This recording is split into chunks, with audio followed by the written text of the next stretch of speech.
receive a huge population with the little resource they have, in order to accommodate everybody that's flowing from there. So therefore, is a huge. So we are suggesting. Last night I told them with the communication network that we have, let us also not dump everybody through Upper Nile or through Paloge or Rang. Some people they can be given. I mean, some truck can go to Barakazal.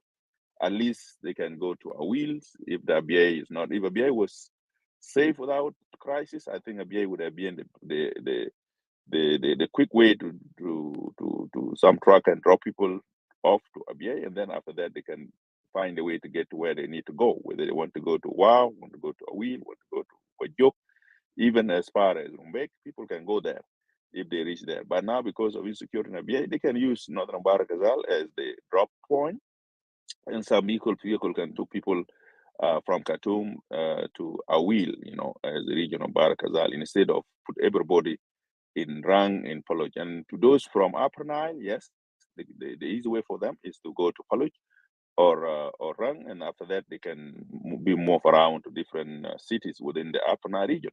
And those who are going to Juba, they have two choices. Some of them, if they get a chance to go to Barakazal, they can get to Juba. Or if they can go to Paluch, then they can be airlifted to Juba. In that way, we will not be congesting everybody in Poloch and everybody in Rang. That's what we suggest last night. But to conclude this, what we need in this program or in this mission, which is now we create what's so-called Mubadara Linkasa Junubin fi Sudan, or rescue South Sudanese citizen mission in Sudan. This is the team that lead by Suleiman Bandara, and also people like Orella and people like Amico, and many of the members. Team is a team that works. All of us are there. Is a volunteer project. Everybody can just get initiative. You can even go to church and ask people if they can donate something. You can report it to the team, and it still can be used effectively to help people over there. And already the team on the ground are coordinating with. There's a team in Juba. There's a team in Khartoum. There's a lot of networking going on regarding the rescue of our people from Sudan. So let us put the political aside. I heard from Edith, even regional politics, people talking about all these tribal. This is not a time for us to talk about this. We need to help as we can. Whatever money we give it, we trust people that they said they will do it. If they don't do it, we did our part. We should not blame ourselves. We did our part. If they need your $10 or $20, $50, $100, at least you make a difference. At least you feel that you make a difference. You make a difference instead of just sitting and waiting somebody to do it or blaming somebody that failed to do it.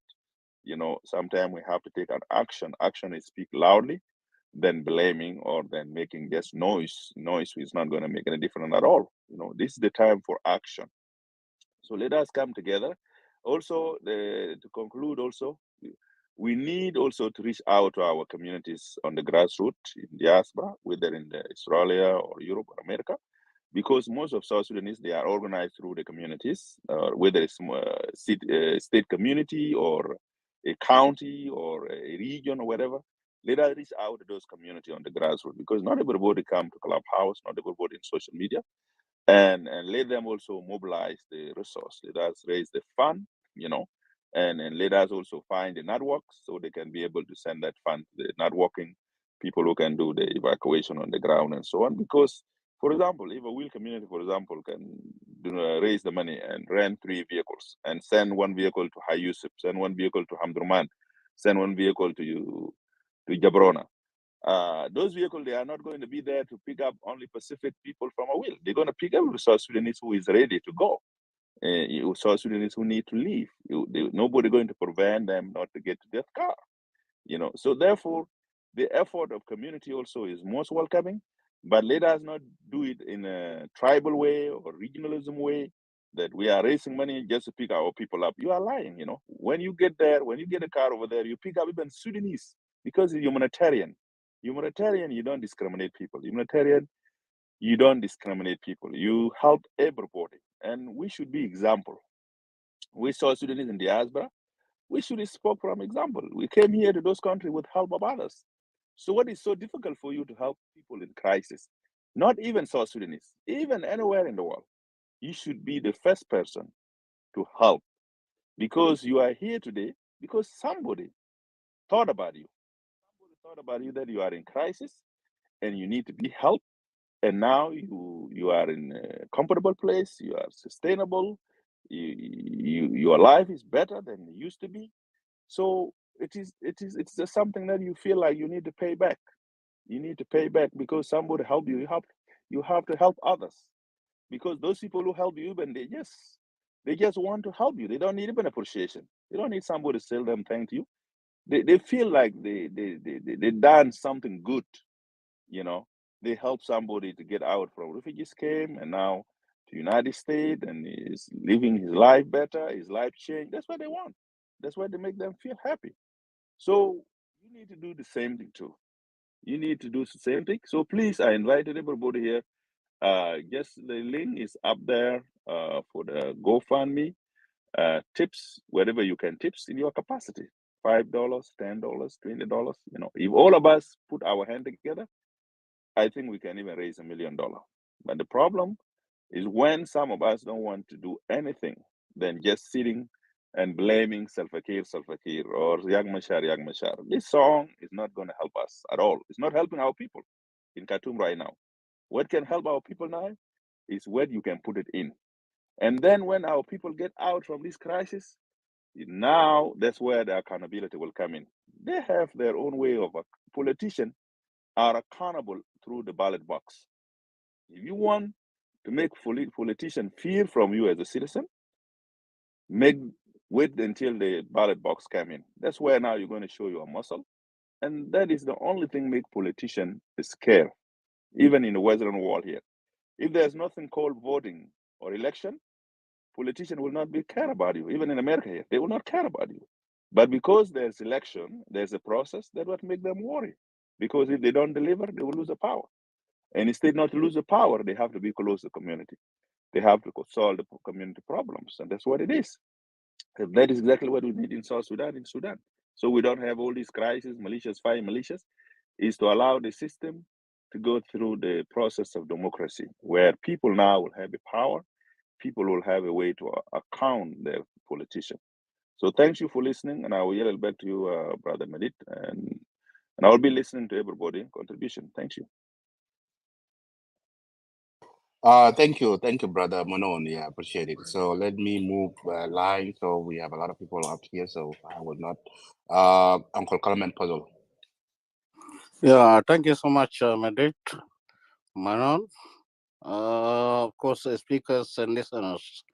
Actually, just I'm up here, because I'm looking for this GoFund. Just I want to contribute something.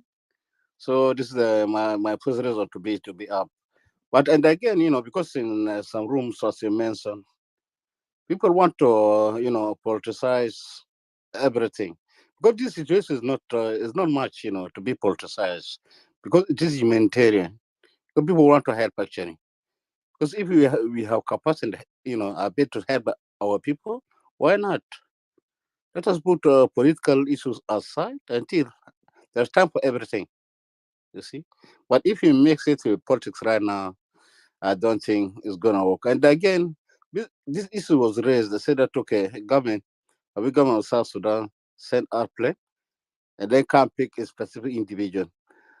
You see, uh, as we know, if it is might be USA government or Canada, any government, any crisis like this one happen, but they're gonna say they're gonna pick their own, like officials with their family.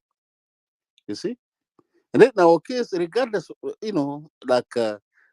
tribal line, long as you're working with government, then you're like in embassy there or whatever.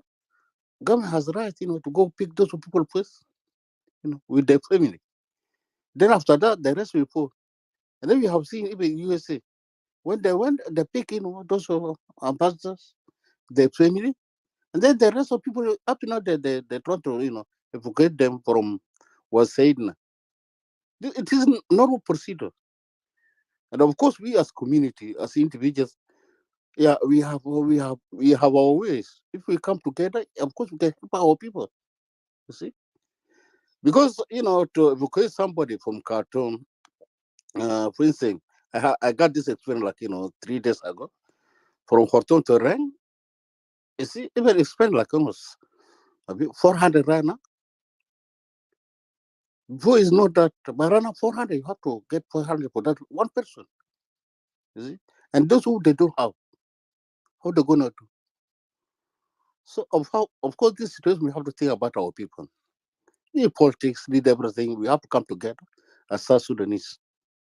You see, just to raise that. And this, for now, actually, like I said, from our networks, we can try to find ways. If we find ways, to get more help, I think that can help too.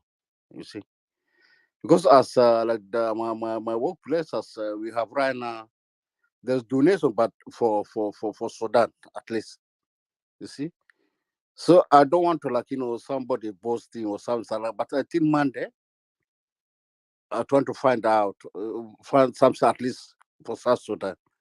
But gonna be humanitarian because we don't have capacity like to evacuate our people from Khartoum. But if it is humanitarian, yes, I think we can do something a little bit effective. But again, of course, it's not gonna go to government. It will go to organization, those are NGOs, or go to UA. But with my own capacity, I'm trying to fight. If there's a way I can help, I'll be happy. Because the best thing, want to feel happy if you can help another mankind, and that's the best gift. You know. So my encouragement, just let us put political aside. Let us deal with the humanitarian situation because it is our issue. South Sudan, this is our brothers and sisters. Is suffering there. Little bit we have, maybe $1, $5, $10. Let us contribute just to help somebody there. You see, you don't need somebody to appreciate you in this situation. Maybe God will reward you in another way, and you will be happy. You help your own brother, South Sudanese. This is all what I can say, brothers, and I will stop here. So thank you. Thank you, Uncle Kalman. You're right. This is what we are doing. We need to stay with those negative talk and come together to raise money. We South Sudanese in diaspora, we are a lot.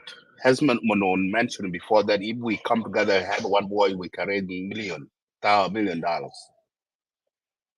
Even United States, Canada, Australia, these three countries, we can raise more than that. Within if we are united and have one voice, like North Sudanese, you know, they are raising right now money that they are raising. They sent me their website yesterday. I went to their website. You know how many they're raising? Hmm? Million of dollars around the globe to support the people who are displaced, supporting their politicals, people who are against those two generals. So finance these people, and there are people in diaspora. You see, but why we South Sudanese don't do that? So let's move to Dr. Dwalajan. Dwalajan, for the Hello, Ajama. I just want to pass my greeting to all of you and thank you, Madid, for giving me the chance. This situation is really heartbreaking for everybody, but I think we need to look at it in a critical way because the way I see it is going to be a very new phenomena for our country. And it's also new. I think it's going to be new in the world. It never happened in the world. We have people. These people, they have been displaced from their country. They moved to the neighboring country, and they were displaced because of war. As you know, many of these people, the actual majority of them, they are not. They did not reside in Khartoum. They were displaced because of the war of 2016, 2013, and and also the other small clashes in security in South Sudan. That's what make a big, huge number in Khartoum. And we have to be clear about that, because sometimes, we just thinking we as South Sudan, we don't want to look at things in a deeper way. So these people, it is fear from South Sudan that make them to reside in Khartoum. Otherwise, they will stay in their home, because Khartoum is not that good than our South Sudan territory. So for this reason, now they are being forced by the war in Khartoum, and they are going back to where actually they were forced. I don't believe this is a decision. Because it's very difficult, actually, and it never happened in the world. So we are looking at a situation that is not there. This is the starting of this kind of issue, because first of all, they cannot be refugees in their own country. There is no any article in the United Nations that will allow them to be refugees or to be even given assistance. Because, if you return to your country, then it means that there is peace. And then you must be a refugee in that country. But for them, they are not refugees, you see? And they are not returning because there is peace in South Sudan. No. These people, it's new to me. And it's something that really need brain. You guys, the way you are doing things like this will never help them at all. Like the way now they are congested in Paluch, in other country, and people who have money will go and help their relative. That's what is happening right now. Yeah, some people are collecting money here. They try to collect in name of South Sudanese. They go and maybe get their relative. It's okay, okay? At least you get out somebody, okay? But the issue, what I'm telling you, what we need to share is to understand deep the real issue. What is the issue? Running away from issues sometimes is not helping people. Because a population like this, and every time there is population happen in our country, we run away from it. It's not helping us. And this is a lesson. It can show us now that even if you run away, and then the problem can still follow you. Like what it does for us right now is affecting us. Whether you are in abroad or you are in, it's still following you. So for this reason, South Sudanese need to think further than that, so that at least we can be able to solve the problem. This displacement right now, I think what we can do for our people, if we need to evacuate them, is maybe evacuate them in other neighboring country. If we are told we are doing GoFund or help with any contribution, something that can help, whatever we can help, let us not transport these people into our country. Let us transport them into Ethiopia, maybe Egypt, or maybe other neighboring like Uganda or Eritrea, where when they reach there, they will be received as refugees. And when they are received as refugees, they will get relief assistance from United Nations, and it is their right. So they will be registered. They will be maybe given tent or kind of like shelter, which is actually is lacking in South Sudan. And if the rainy season come and there are a lot of outbreak of diseases, sometime with the refugees who are under the United Nations will get some medical attention. Now, what we are doing right now is really something I think is just that is a kind of ignorant, because South Sudan don't study thing. They just want to do thing because you can do it. Now, look at what we are doing. These people, they are congested right now in Rang, and most of the borders are full of people, large number. South Sudan, we know, is a failed government from a long time ago. They cannot handle this. Even if they call UN right now, you call UN will say, oh, these are South Sudanese. They will argue. And they are South Sudanese. Are they returning home? If they are returning home, then South Sudanese government should have a responsibility of taking them to their home. Some of them. I want to cut here, right? South Sudanese government have no responsibility to kids, to the family of South Sudanese. Can you stop and let me finish, and then you can ask your question later, Mr. Chan. What we are saying here, our people don't understand what government is. Simply, whether you are abroad or what government, when you see a government that has corrupted leaders, that kind of government is going to be weak, and sometimes it can collapse anytime. Now, when the government know that they are actually collapsed, they will start sponsoring militia, tribal militia, which is government of South Sudan is doing. And when they give you as a tribal militia, when you get gun, they will tell you your neighbor is your enemy. And that one, for us to be able to correct this, we need to educate the public. We need to educate our community, need to educate those tribal militia, your community. If you are a Denka, you need to educate those militia. If you are a Nuer, same Equatoria and Shuluk, if the gun come to you as a community, and you only know your neighbor as the enemy, but now look at this. This is beyond your enemy now. Disease is going to kill you now. You're going to die from lack of food itself, and you're going to die even from violence within. Because if people are put together, okay, different tribes that have they have conflict within them that is not solved. If anything, even somebody get hungry, they are likely even to fight. We see that in IDP in Juba, they are fighting themselves. We see it in Boro, in many of the locations that have IDP within our country.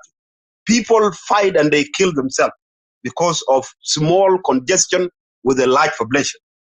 Now, with this one here, lack of understanding your government. If you have a government is corrupted, and Shabel Tabanima machine, you have gun. Now, is it possible for you to turn those guns to yourself or turn it to the government? Simple arithmetic. So Sudanese never get it. They never get it.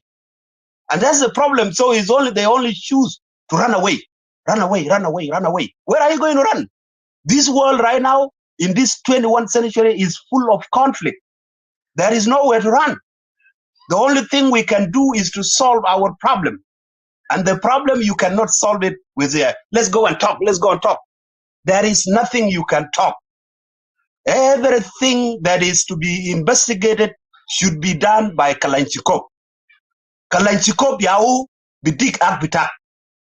Eli inta shahab de, el Muhammad fi Khartoum de, inta youth, inta jai fi South Sudan.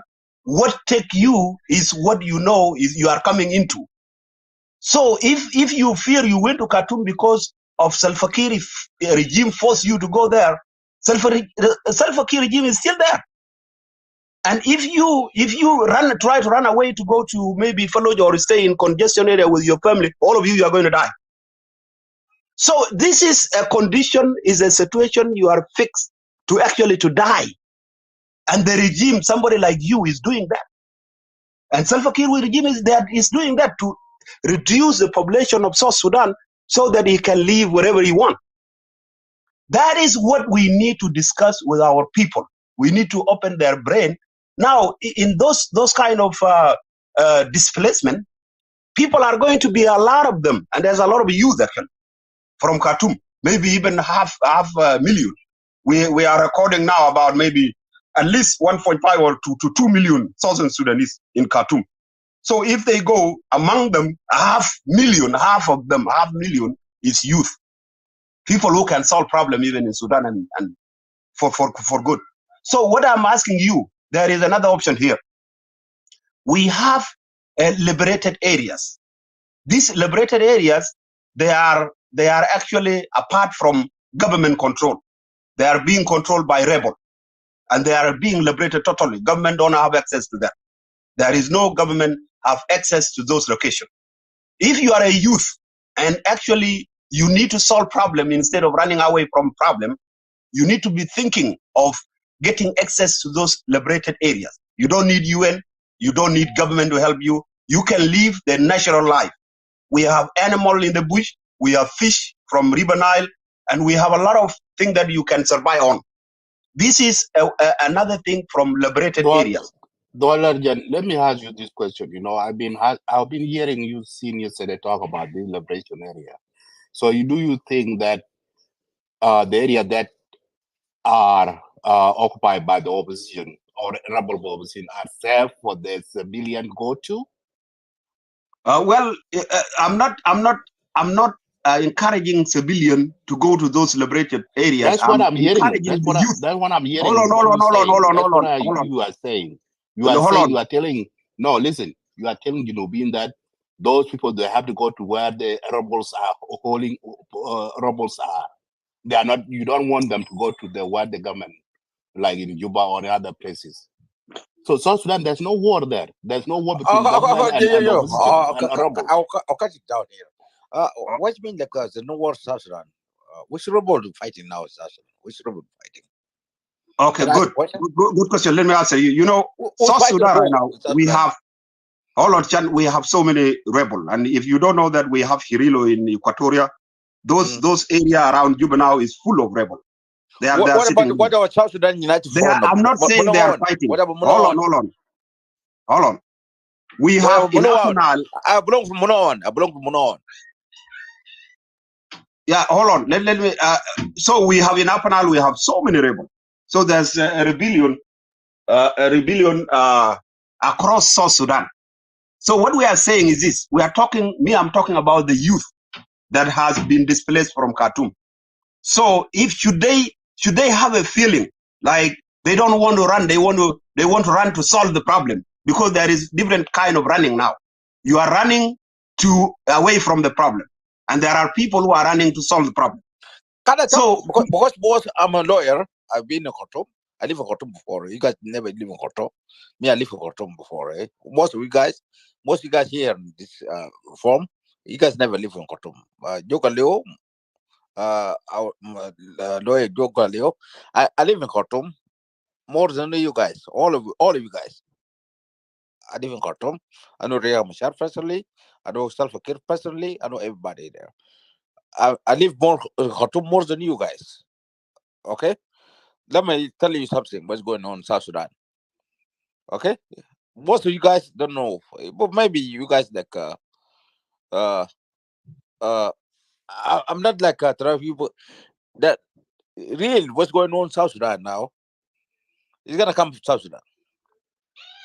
Okay. Yeah, good. I agree to you. Yes. South Sudan right now. I really fully agree with you, Chan. I've been with Manawa Peter. Manawa Peter is my best friend, mate. We went to school together with Manawa. He died. Wait. Okay. Let me finish, Chan. Let me finish. Let me finish and then I can give it to you. Okay. But I agree with your point. Whatever happened in Khartoum, obviously is going to happen in our country soon or after. There is no dispute about that, and I can argue with you with so many. الدعم السريع انت قاعد تشوف ده يعني الدعم السريع ده ما ده الناس ده شباب youth they say we are not running away from problem, we have to solve it.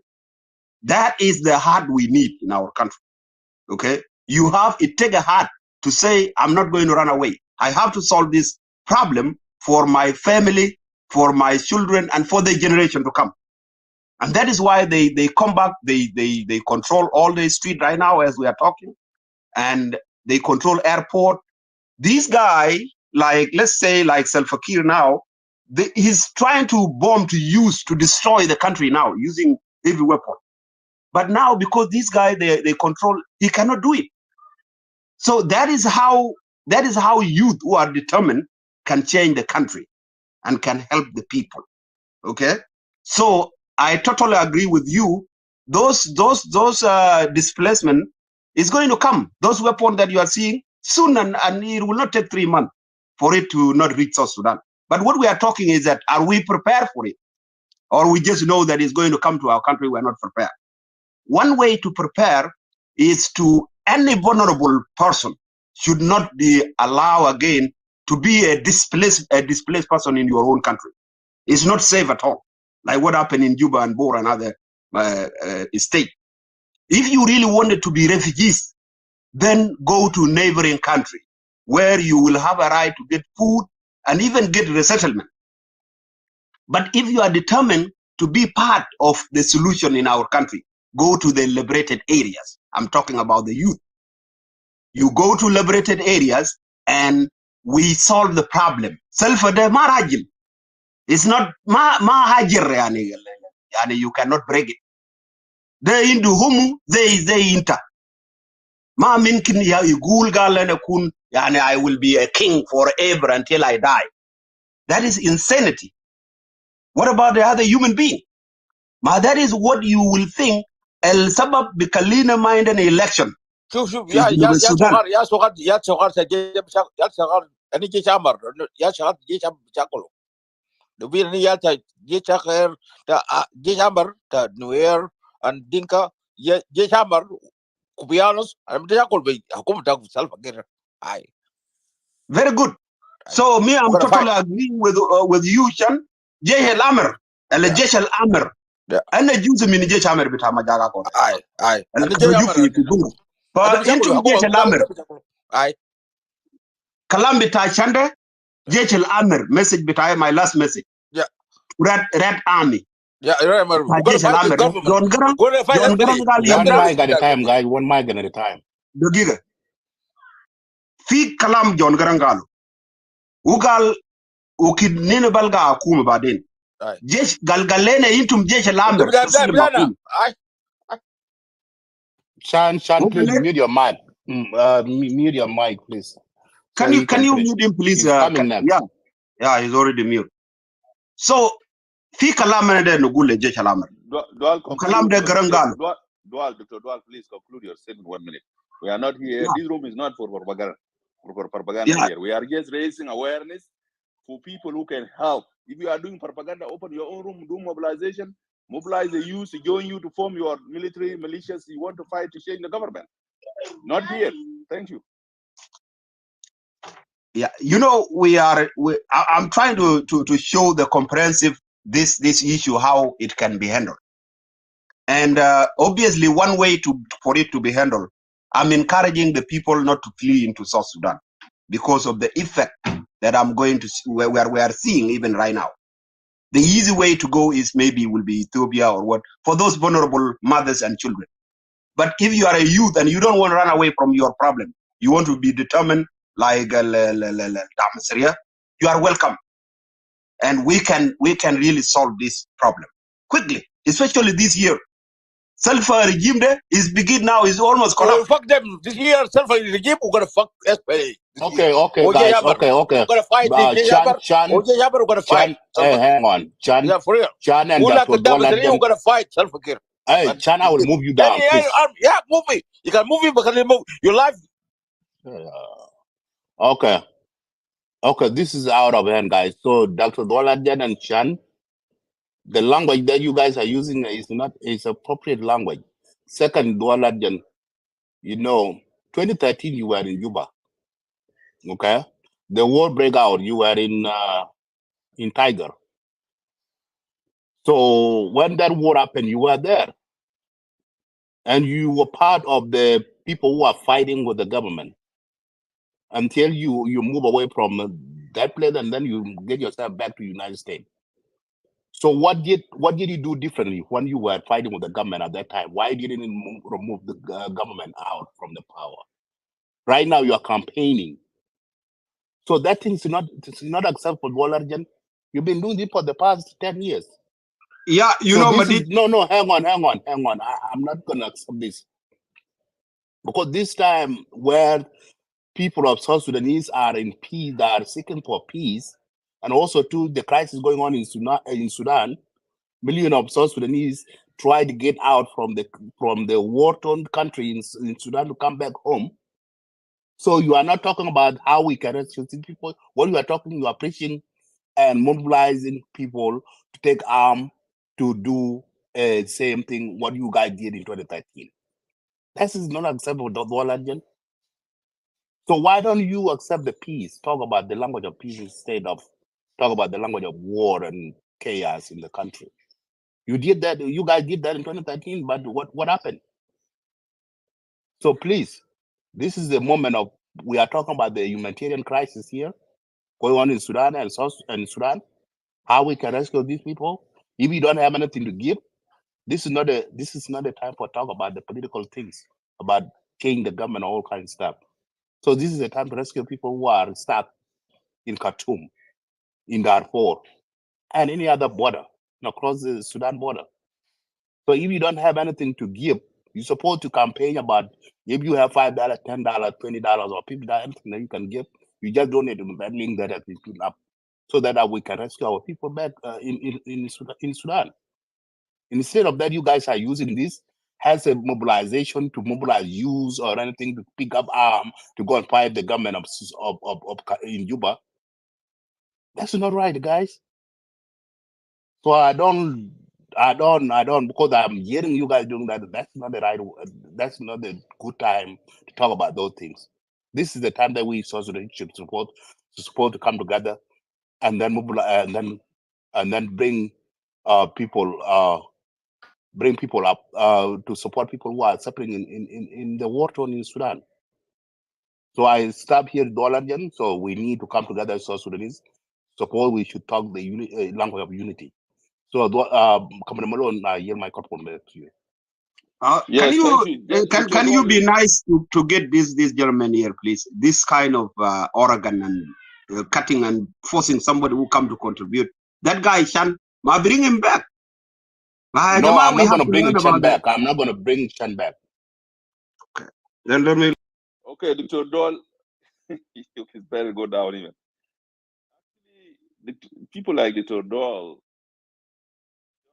they don't differentiate between humanitarians and politics. And this is one of the problem of South Sudanese who are saying that they have a political agenda to deliver for South Sudan. There, even during the wartime between us and Khartoum, SPLA differentiate the military objective and political objective and humanitarian objective. That's why we have Sudan Life program or project, Sharian al-Hayat, that actually government of Sudan and SPLM come to sit down and talk in order to allow humanitarian access to the population, to whatever it needs in Sudan, out of military objective, out of politics. What we are doing here, or what is happening in Khartoum right now, is a crisis, a humanitarian crisis. Nobody forced anybody in Khartoum to go back to South Sudan. It is based voluntarily.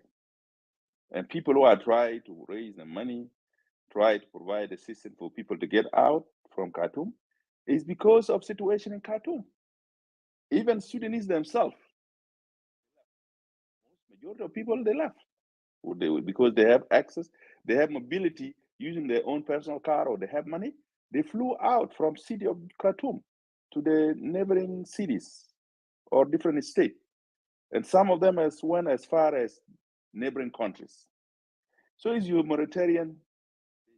It's not, they have nothing to do with politics at all. And it's bluntly based. Something also the world need to understand, and the rest of the people. South Sudanese in Khartoum are not organized as refugees. And this is one of the problem also, that they should have been advocate and fight for it until they get organized by Sudan government as refugees. Because if they were actually organized by Sudan government as refugees, the United Nations would be responsible for them, to give them assistance they need, whether evacuating them or whatever, it will provide to them. But they are not refugees in Sudan. Something some of them need to understand, you know. But I don't see the logic saying that instead of people voluntarily want to go back home, you want to divert them to so-called liberated area, which I don't know which Payam even you guys are controlling. No Payam. They're being controlled by so-called rebels. Therefore, we are not here for politics. We are here to help those who need help without involving political agenda, you know. And I have seen Dr. Doal is doing this all over and all over, you know, in Clubhouse here, seen this crisis start. Even Sudanese rooms, he just go over there and damn this ugly and crazy agenda of so-called need to topple down Salva Kiir government. We have heard it 10 years now. Who stopped them to do it? Who stopped them to go and do it? People are tired of war. Nobody wants even to go to fight. We have seen the result of war. What is the benefit now? Even in Khartoum, what is the benefit of war? Destruction. You know, it's all about destruction, nothing else. If those who created now, if they go back before they start this war, they will not do it because they see now the result. All of war, you know. So I'm sorry that for some of heartless South Sudanese, so-called opposition, who want to take this advantage as a political gain, political propaganda, political agenda. Shameful. It's shame on you. It's shame on you. يعني داير تستغل الناس الجارين من الخرطوم عشان تمشي تجندوا في معسكرات بتاعت الميليشيات so you can fight the government of South Sudan. Who is going to accept that to you? Do you think those youth are stupid? You want to recruit them عشان يمشي ينكدوا في militias? You know. المهم, we are here only for humanitarian basis only. الناس اللي في خرطوم ما في زول جبر زول يطلع من خرطوم. The situation الناس قاعدين فوقه. People are gathering in bus station. They have no money to catch the bus. They have no money to catch the truck, so they can get out from Khartoum. This is what makes some people to organize themselves in Khartoum, volunteer South Sudanese, and they coordinate it, and they reach out, and many groups open the rooms and fundraising in order to help those people. In our part here, we have to donate. We have to trust people who will do it. If they don't do it right, $100 بتاعي ولا $50 بتاعي again by part. الزول الهاردلس is going to misuse this money. ما يوديه للزول المفروض يساعد به ده ربنا يبقى حسبه. It's not me. I done my part. The only person that will give me a blessing is God. I don't need thanks from anybody. I don't need thanks from, because myself I was being helped with thousands of people. They helped me before, so I have to help others too. The حاجة الموجودين. So we are sorry for those opposition group who are actually going to take this advantage as a political propaganda. Please open your roof, do your propaganda, do your mobilization. There are some people here even in Clubhouse now. They are still using political. They're using this as a political propaganda instead of raising money to help some people. They're still making the same noise that we hear for 10 years now, and it's not going to make any difference at all. No matter what, it's not going to make any difference. Government is blah blah blah. We know it, but there's a different way we can handle this.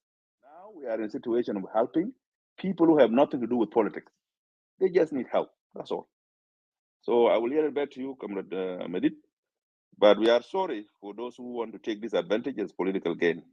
There's no politics here. Thank you. Thank you, Comrade Manon. Let me give this turn to Tish Kwaji. Tish Kwaji, are you there?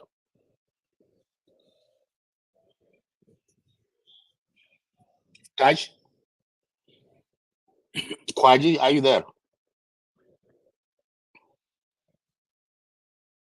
Okay, so yeah, you're right, Manon. So because this thing is not like what I'm saying, like what Largen and the rest, they are trying to take advantage of this instead of where is the heart of humanity. I don't see a heart of humanity. So what when people are suffering in Sudan, these 1,000 million of people are there stuck there. Yes, of course, government is a work of government to send the plane buses over there like the rest of countries are doing. But the population of South Sudanese in Khartoum is beyond than the government capability to evacuate them. So we, the citizen, we can help. We can help. So anybody can help. Citizen, we can help raise fund, United Nations, government of South Sudan, any other country that want to help any different way. That's a part of help humanitarian assistance to help these people who are stuck there. And instead of to do that, people are come out to talk about the political things and try to make this as a way of mobilizing and to start another chaos. So South Sudan, right now, South Sudan is the only place that this civilian can come in. So if you are supporting, say that okay, another war break out, you see what's going on now in Khartoum. So you see how more than 500 people have died so far seen in for the past 10 or 12 days. 500 people, and they are still unaccounted for. And more than 4,000 or 5,000 are wounded. So is that you want to preaching about another chaos happen and need to come in South Sudan again, and you were there in 2013. So anyway, let me yield this microphone back. Touch, if Kwaji is not there, let me give this Kwaja. If you are not there, so let me move to Abango. Yeah, So just one before the Abango. No, Let no, me I'm say, here. I'm here. okay, you're going to come, brother. Okay, Let okay. me thank Brother Kalmans for his donations in GoFundMe. Thank you so much for your $50. When we opened this room, you are the first one actually to tips in your contribution. Yes, Medit, I agree with you. Our population is beyond the responsibility of government, and the government also should not make excuses. They have to do their part. It is their responsibility to show that they are doing their part, even though we know the numbers is huge. Even United States government, they estimate American citizens are 16,000 in Sudan. But the first priority that they toggle it or they took care of it is to evacuate the diplomats in embassy in Khartoum, which is around 70 US diplomats, plus other countries friendly to America. Embassies also reach up to 100 personnel. In order for them to do that, they have to send 6 helicopters from Djibouti base and through Ethiopia, also assisting them because helicopter cannot fly for long flight. They have to stop somewhere and refuel, and then they have to reach to Khartoum. And now, even based on the reports, there is that 2 American citizens actually get killed in across the fire in Khartoum. And now I think the Navy and is reach to Port Sudan for those U.S. citizens who can be able to get to Port Sudan. Then it can be assist, but they are not able even to collect people in Khartoum, because if they want to collect people in Khartoum, that means they have to put more forces. They have to control some airport in Sudan. They have to be involved in war, and they cannot be able to do that. So it's not easy. Even America, with the resources that they have, they cannot pull out 16,000. They have to do it in different way, slowly. They have to have a point where you can be able to reach there. If you don't reach there, there's no way they can get you. But the first priority, they are able to evacuate 70 American diplomats. That's the first priority. And the reason they are doing this is because if something happens, they're going to be blamed. Because here is a country of election, is a country of democracy. If something happens, whoever party is governing, they're going to be blamed. That's why they have to do, even with very expensive resource that they will cost, they have to evacuate American diplomats. And US citizens who are 16,000, they're still in Sudan. Even if they want to evacuate them, I don't think they're going to evacuate them in a long process. Maybe those warring parties will stop in the middle of a fight. And this is exactly what Americans are doing right now. They try to pressure the warring parties so they can accept the ceasefire, public ceasefire, and go back to the negotiation table. And I think that's the best way to resolve these problems. Otherwise it's going to be a humanitarian crisis.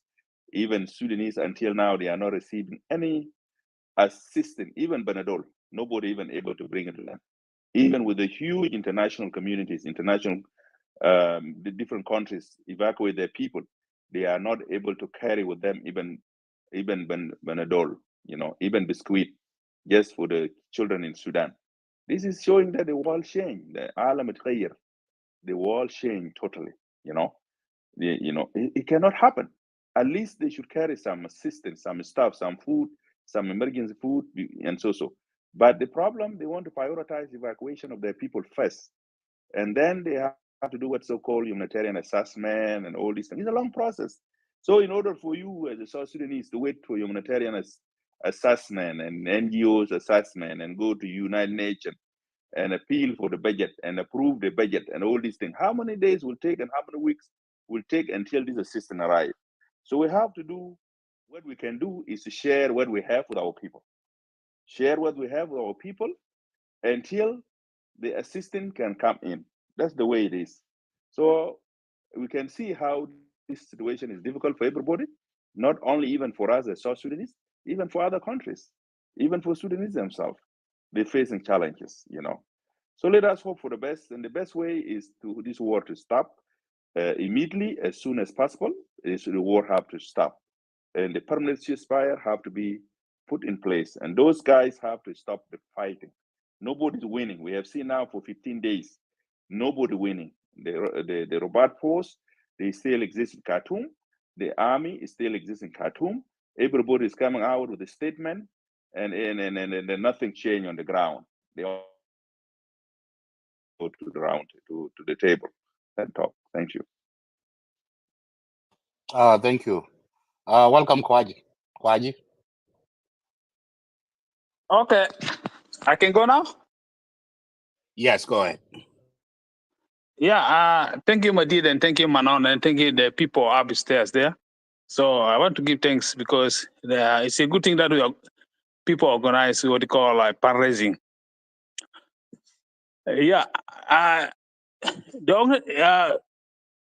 For me, I disagree with the people that the government cannot be criticized because this one is an obligation of the government. Even though he don't have money, he might say that my situation is not good, but my people just become. I will try all level best so that at least they can bring the people out. Even though we contribute how much, we are not going to contribute like 1 million or 500 to take 500 people or 1 million people, because as you see, sometimes we contribute $50, $20 is not going to be like enough money. I know the government has got money, but he don't want to do it because we see this one when Pop come in one day they did asphalt road from Kololo to where everything is cleaned up because Pop is coming. He almost spent millions of dollars, but why he never want to take the people back home? It means that he has got something to do. That is his obligation. That is a government, because the government cannot stay there as an own government and minister is not doing something, because even in South Sudan now, most of schools are run by the UNICEF.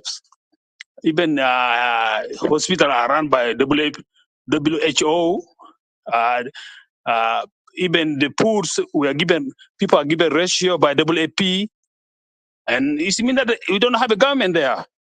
The government is doing nothing there, and then people say, "Oh, we don't criticize the government because let us leave him like this one." That is his obligation. You see, I live in Canada. 3 days ago, the opposition called emergency meeting and then criticized the government because there are about 1,600 Sudanese Canadian stranded in Khartoum. The opposition, which is called Conservative Party, and then our other party, NDP, they come out, criticize the government, and then the government, after criticize one day, the Minister of Defense and then the Minister of Foreign Affairs, they come out with the resolution that at least they must do something. They come out with their alliance. They hire what we call helicopter planes from where, I don't know.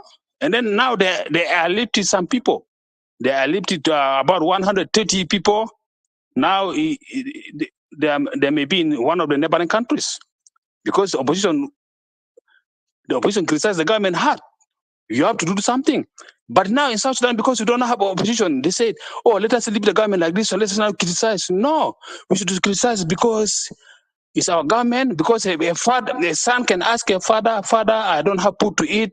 It's got right. We can criticize the government. Manon, try to bring up Dr. Akwad. Yeah.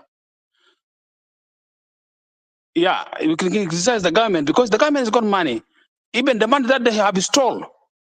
They have stored the money. If it's, for example, Silver Packet contribute 1 million, or Wanika contribute 1 million, or everybody contribute 1 million, they cannot bring our people back home. This one is our money. They stole our money. They have the money there, but they don't want to do it because they don't want to bring headache to the people. For me, sometimes I agree with the people. So even my uncle is there in Khartoum, in Haji Yusuf. He don't want to go. I said, you stay there, man, because like even though you go to Juba, where are you going to stay? Because even you don't have place in Juba, that because even our village is not safe because people run there because of the reason that. Some people are going to be stranded in the towns like Juba, Melaka. They're going to be stranded there because they don't have a village. The village is being occupied by some people, and then the village is even insecurity in the village. So it means that some people are going to be stranded in the big towns, and then they're going to remain in the big town, and then they're being forced because they're being forced to go to Khartoum now. They're being forced back to go to South Sudan, and even though there's insecurity yet there in the country now. So it means that the government has got right. The government, if the government cannot afford, they should ask Uganda because even Uganda evacuated its own people with the buses, like almost 5 buses. They went to Gondar.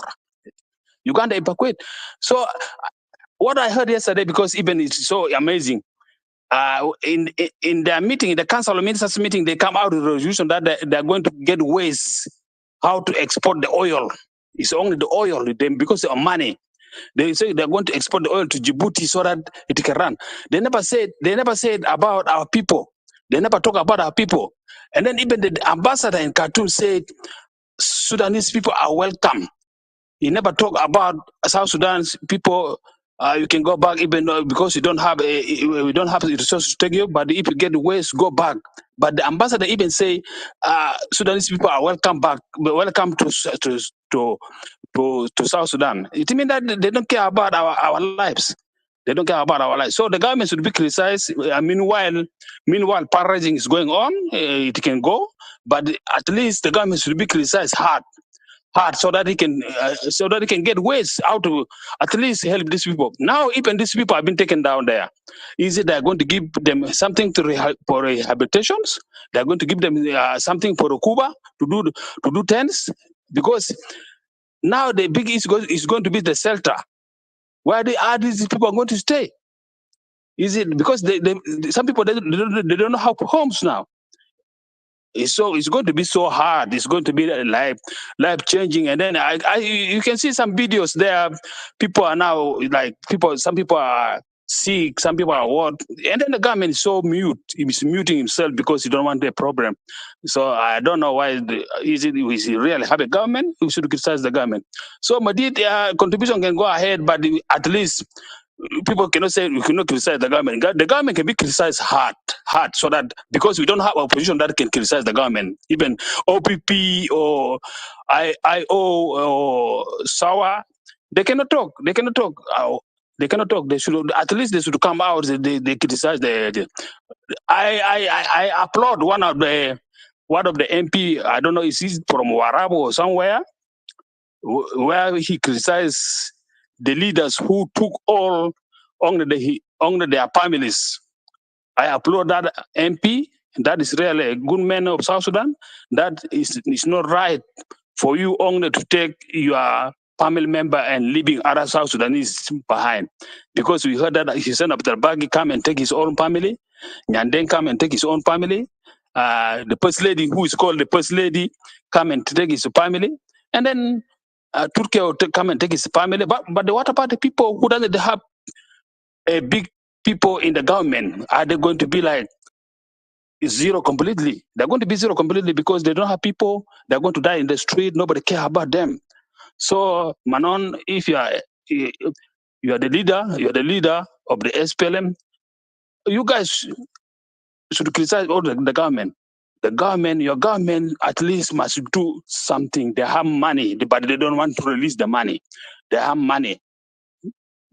The money is only used to buy people and to do what? But we should criticize the government so that is his prerogative. That the government can take care of people. But it means that we have a big government there, and then it's doing nothing. It's doing nothing only for their stomachs. So That is their work. At least they must do something for our people to go home. If they go home, they have to give them something for rehabilitation. Thank you. Thank you for that. I can come back later. Okay, thank you, Tak, for your inputs. What I need to let you know, we have a link over there, which is the GoFundMe. Just post it. You can tips in your $1, $2, $3 is more appreciated. Coming to your view, nobody here, me or Medit or anybody in the panel here, say you don't have right. You cannot criticize your government. Criticize your government is your right as a citizens. If they don't do things right, you have right to speak up. But what we are saying is that instead of us just blaming the government or criticizing and doing nothing, it doesn't make sense to us. That's why we say let us do what we can do as a public in terms of humanitarian assistance for our people, for any way we can. At least our people will appreciate the little contribution and assistance that we are doing, and the government is responsible to evacuate or to assist its citizen wherever they are, or their citizen wherever they are. It is a responsibility. So I just want to clear to you that nobody stop anybody to critique the government or to put pressure on the government in order to move to do something for helping our people who are coming back from Khartoum. This is your right, and it is the right of every South Sudanese citizen to speak up. We have no problem. The only thing that we don't want is opposition or rebels taking this advantage as a propaganda and mobilization of people to be recruited for violence. That's the only thing that we are not part of it. But somebody want to criticize the government for failing to do their duty, to do their responsibility. We all agree on that. We all agree on that. And that's why we want South Sudan that is more democratic, governing by elections, governing by constitution. So the politician will think twice when there is a crisis. Like the example that you brought now from Canada. Do you know the reason why the government is acting? Because the government is acting because the election will come. And if they fail to do ABC, the other political in opposition will make that as a case, and the people will vote against them. That's the only thing that's good in democracy. Democracy make politicians fear from public. Dictatorship, people don't care. Government don't care about people. They don't listen to people because there's no election. They still to be in power anyway. Nobody going to remove them. They go in there. They saying that by in power, by God. So democracy is good because democracy make politicians fear and value the citizen because they know the value of the citizen when it comes to ballot box. So let us move for the next one, which is the Bango. And I appeal for everyone in the room here, please share the GoFundMe. This GoFundMe is being opened by Mubadra, South Sudanese Linkas, Junubin for Sudan, or at least Rescue South Sudanese Citizen in Khartoum mission. The Legina Al Tala Al GoFundMe, and there's other organization, and they have a lot of network. They have team in Juba, which is involving youth and other volunteers, and they have also team in Khartoum, which is also volunteers that actually you will use that money to rent a vehicle or truck to move our people who want to go back voluntarily. It's not a force, voluntarily. If they want to go back home, those trucks will be assisting to them for other folks to be evacuated from Khartoum voluntarily so they can go to safe place. Even it's not necessary to go to South Sudan. As long as they can get out from Khartoum, and if some of them want to settle in Medini, they want to settle in Rabat, they want to settle in Jazeera, it is voluntary. It is up to them. Nobody going to force them. But at least Khartoum now is in danger, and people's safety is not guaranteed. That's why they need to get out from Khartoum because of airplane and across the fire, air bombardment, are making a lot of destruction to the citizen in Khartoum. So your funding here or your money that you are donating is to evacuate the person outside the Khartoum. when they can reach the safe place. It's not necessary to go to South Sudan. It is up to them. They can get out from Khartoum. They can settle anywhere that they think is safe for them around Sudan, or if they decide to go back home, they are more welcome to go back home. So that's what we are trying to do here, and that's what the mission of the committee is working on it. And they already started 2 days now. Last night they did rooms, and I don't know how much they raised, but before yesterday they raised like $1,300 US dollars, 1,300 US dollar.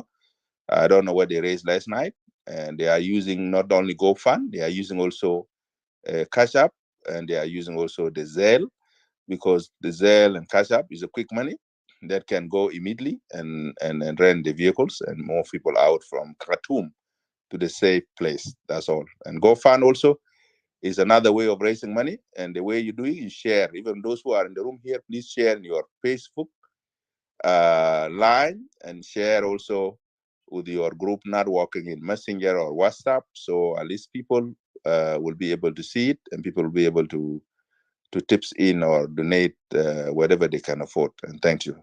So Abango, if you are there, it is your chance now. You can pick it up, please.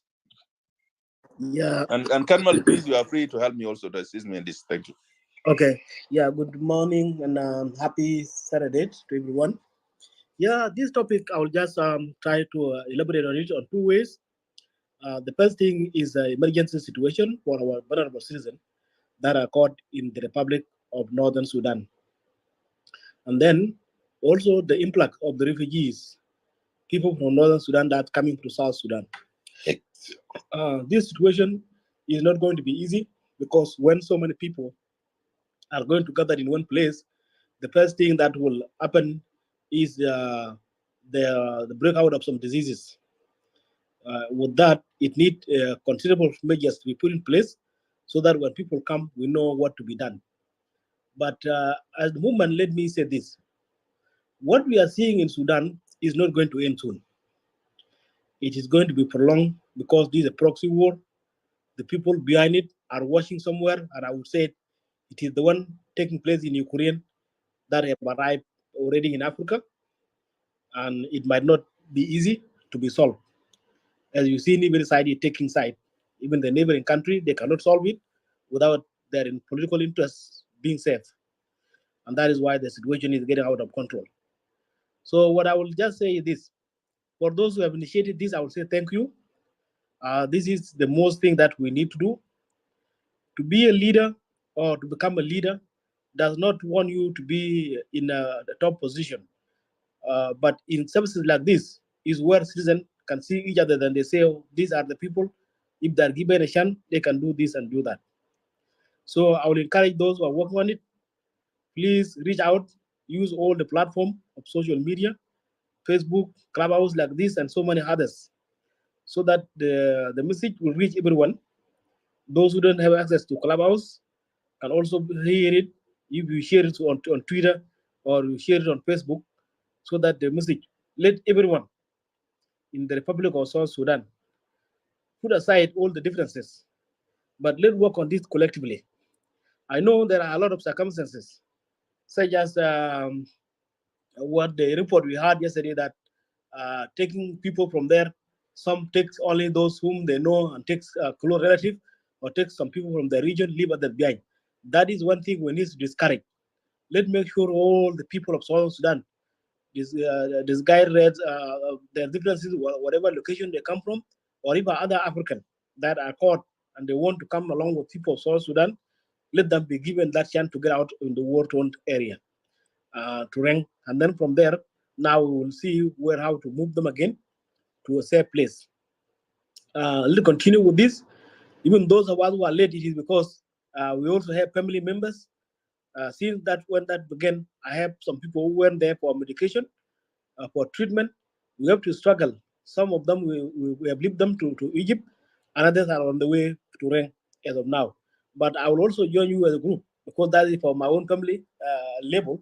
But for the national issues, we will catch up. So you are close with me, Brother Manon. I will see what I will do within the week to also add my hand. What I would like to say is this: let's leave our differences aside. This is one of the major issues and the test to all of us. We need to stand together and serve our citizens.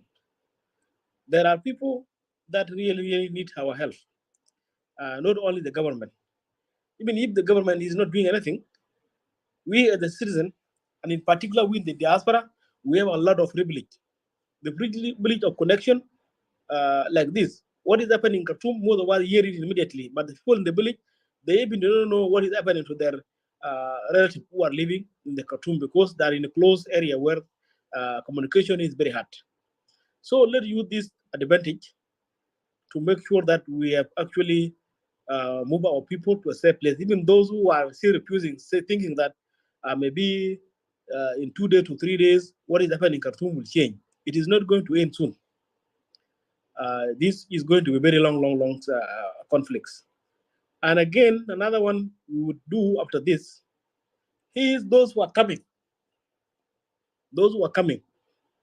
Some of them might have been there in Khartoum for a long time, and they don't even where they will go and settle. It is another issue. The refugees. See, one of the big issues in the world now, like in a neighboring country in Uganda and Kenya, they know how to deal with the refugees. And the issue is that because they put it into consideration, this is one way to manage the country. So let's also talk about this, that for Southern Sudanese, we will know where to relocate them. But for Sudanese, people of Northern Sudan, where are you going to settle them? And how are you going to resettle them? Why I say so? Because those who are coming from there, some of them are those who might have served in security, some are people who have. So for people like that to come and just move on howly, we might not know the insecurity impact that might come with people like that. Therefore, we need a considerable measures to be put in place so that we will know where we are putting people and what kind of delivery are we going to use so that the United Nations and others will provide them with the services the way we want it, because we will be in charge of the refugee as well. The business of refugee is not an easy thing, but it can be good if you know what you are doing, because it is attached always with insecurity, and if you manage insecurity, it change.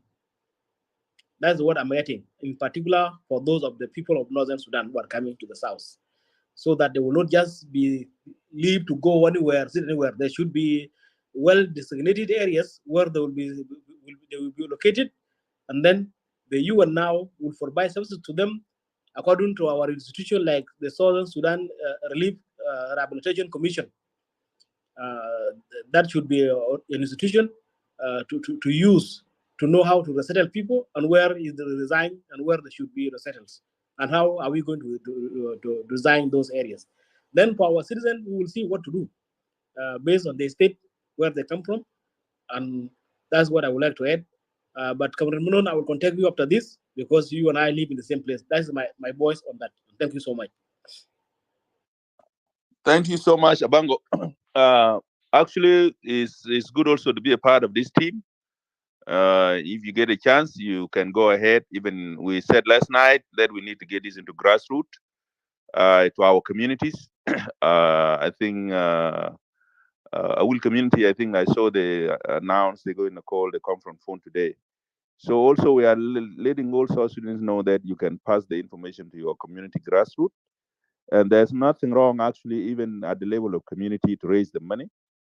As long in the end you will find the channel how to run the vehicles and get any South Sudanese that actually need to be evacuated from Khartoum to go to safe place.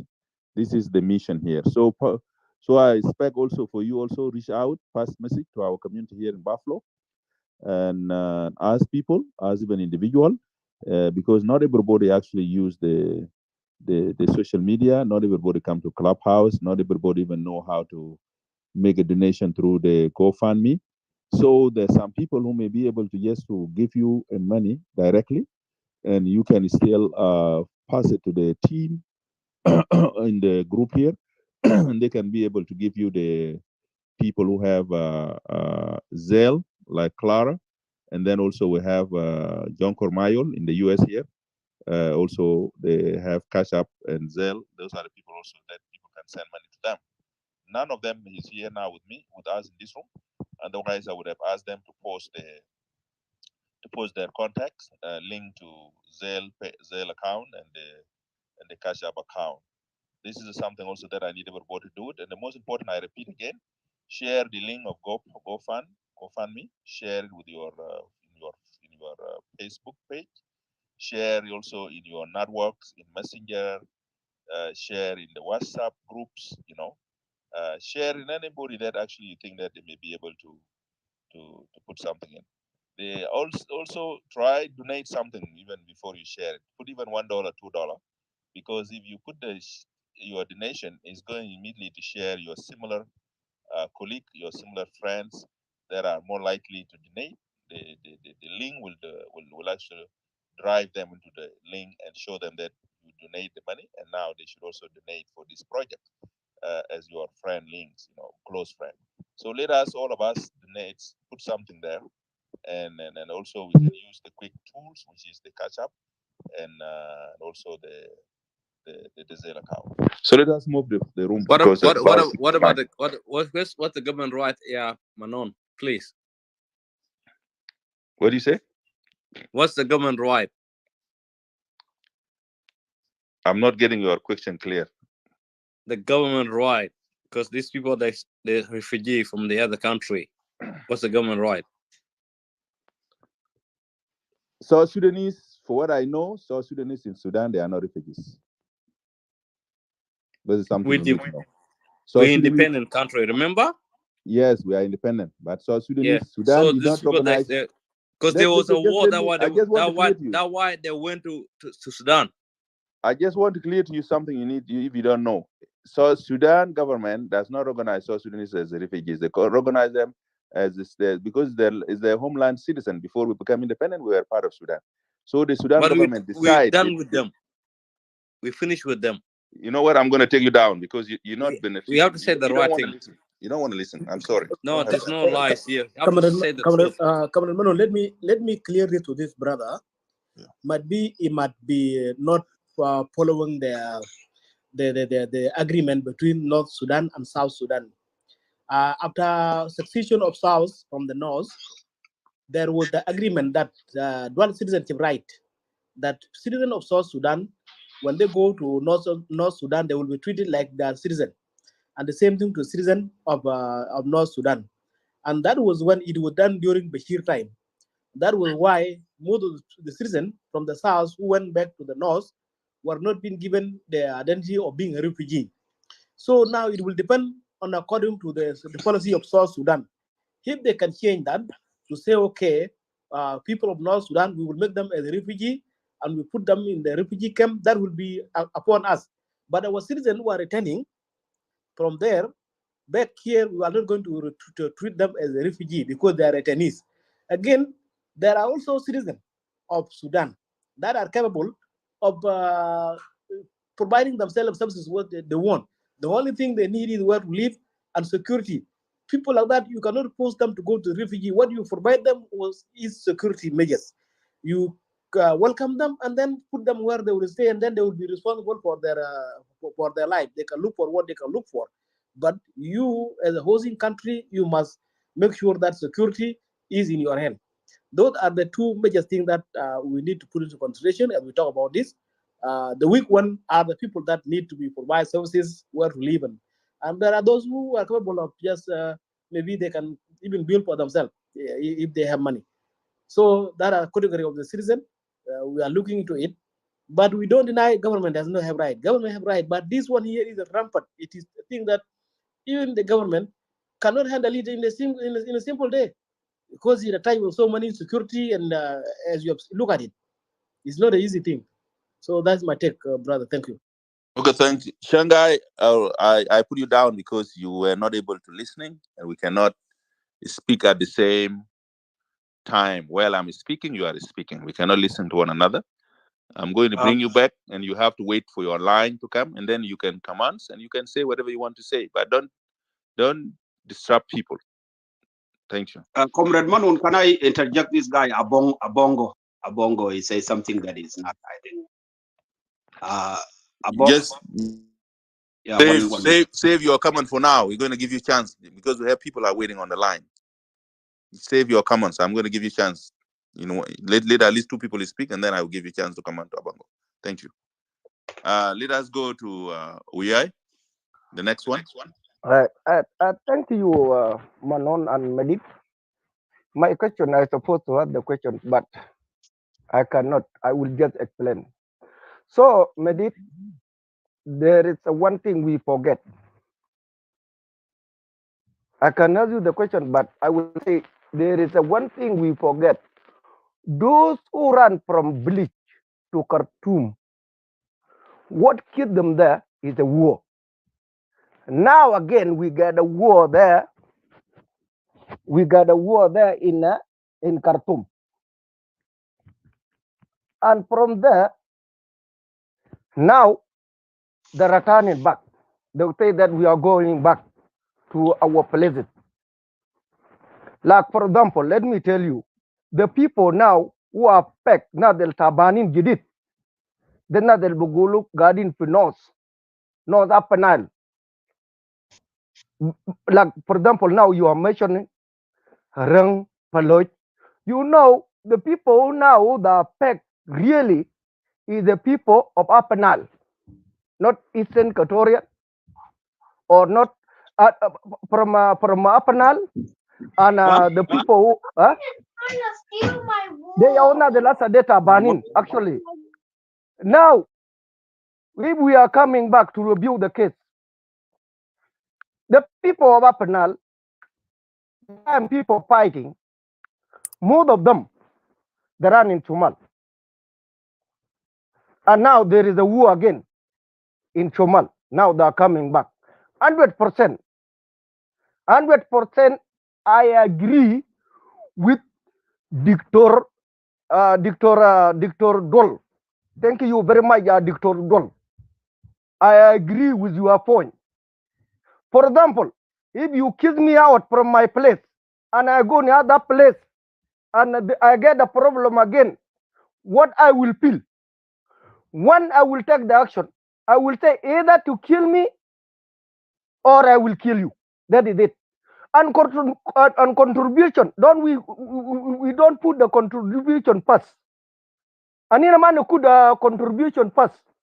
Let me put how we bring those people at woman nikudu female woman, and after that, and in sad woman, but sad oh God female buto. Yitari pi kalam wad dol al fi parliament that in 1992 galena al bagula wena kot ugal chunu okidani na kan wasul fi mel buto ugalena awul kan yite fi mel yite bugut fi nena jadi yite deru awul the first mel yite bukud apaj bitak tet kan yite legidu mel yite bukud apaj bitak tet de awul de sal mel moya kan yite legidu moya kalas number 2 tigul wenu nar kan ite legitu nar aja de ite legitu kalas inta chala washal bita shijar de ite mungkin de legidu bara ite berakabu ite beji moya te chorobu urakabu de ya wajar ni ndari de bat mata gulo ni ndari guri bat ni ndari ni chub na del bukudu wen ubadu ani ni bu tunu ni baja ni basad bo badasa kan ni garin kur ya jema ni derin guru itare bo guru de bar melu man maji fogu. So ya medit al parting what we go to do kare ni ne gol na del kan gere fi apenale ay dol kare raja fi bed to melu gat fogu al garin fi bilik let them go back to bilik, and if we are see them there they are suffering, and then we are see them there in the place. Let me answer your question. Let me answer your question with question. Come.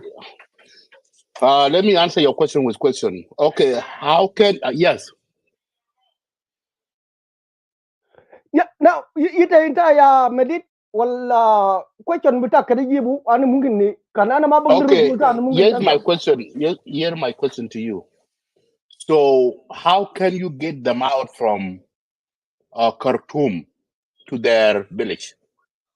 Okay, itaribu ita asa meli ta gat fogo, o meli do da gat fogo. There is a difference.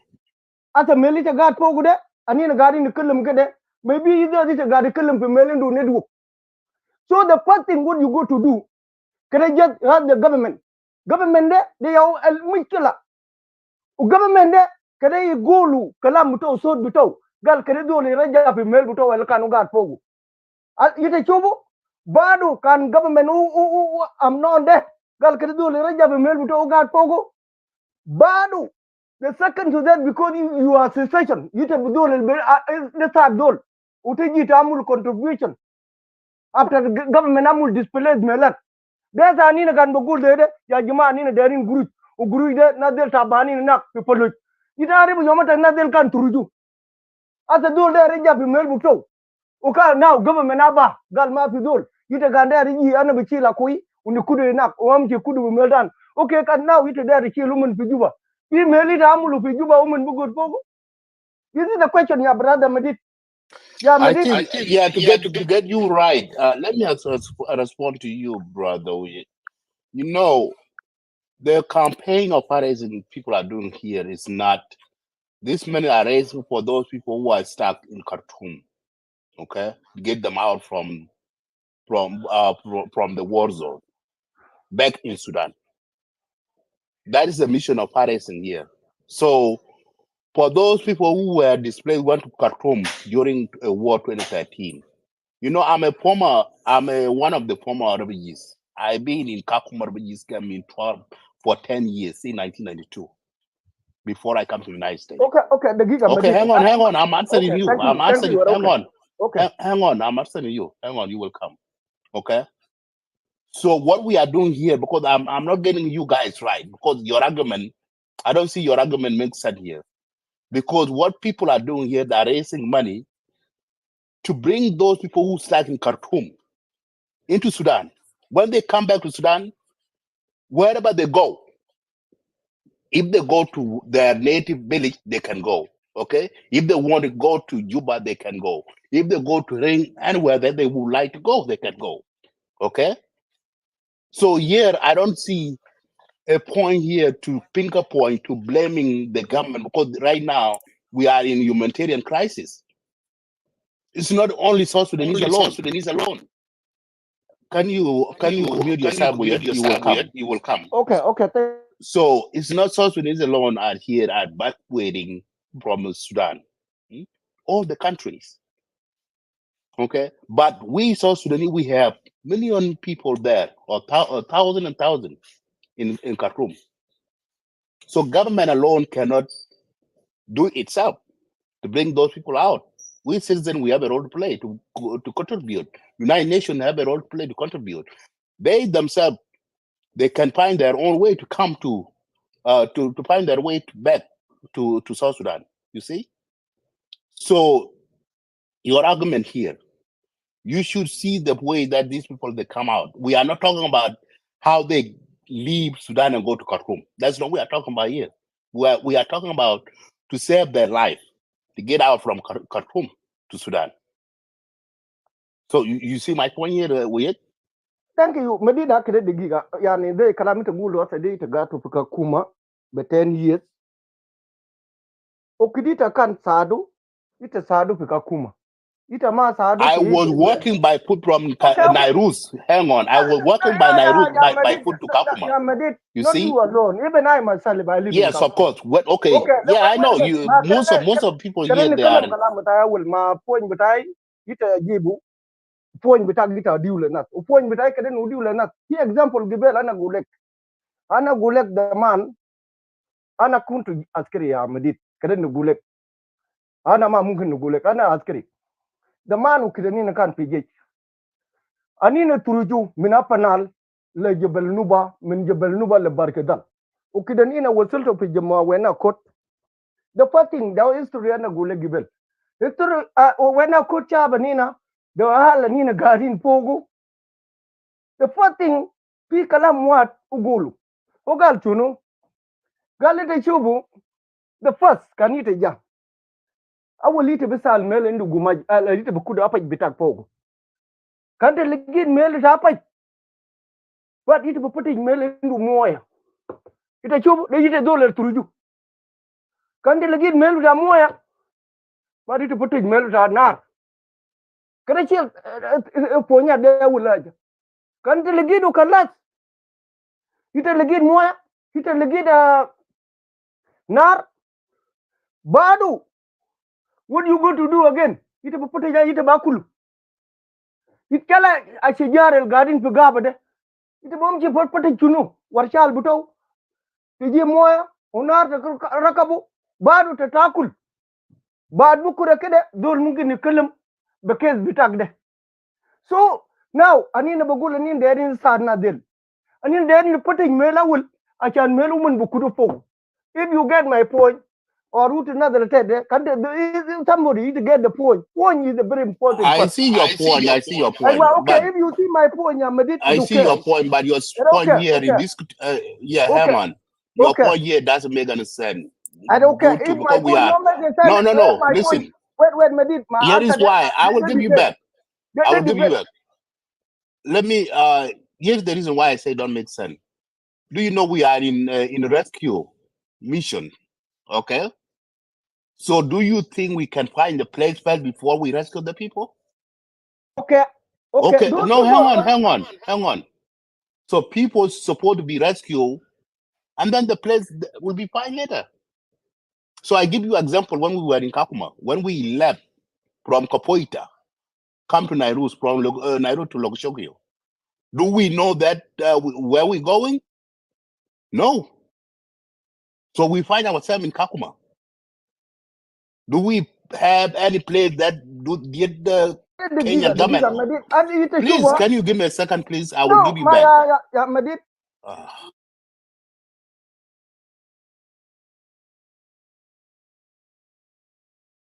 Yita chubu al melo kana dagle inta bika kuma de.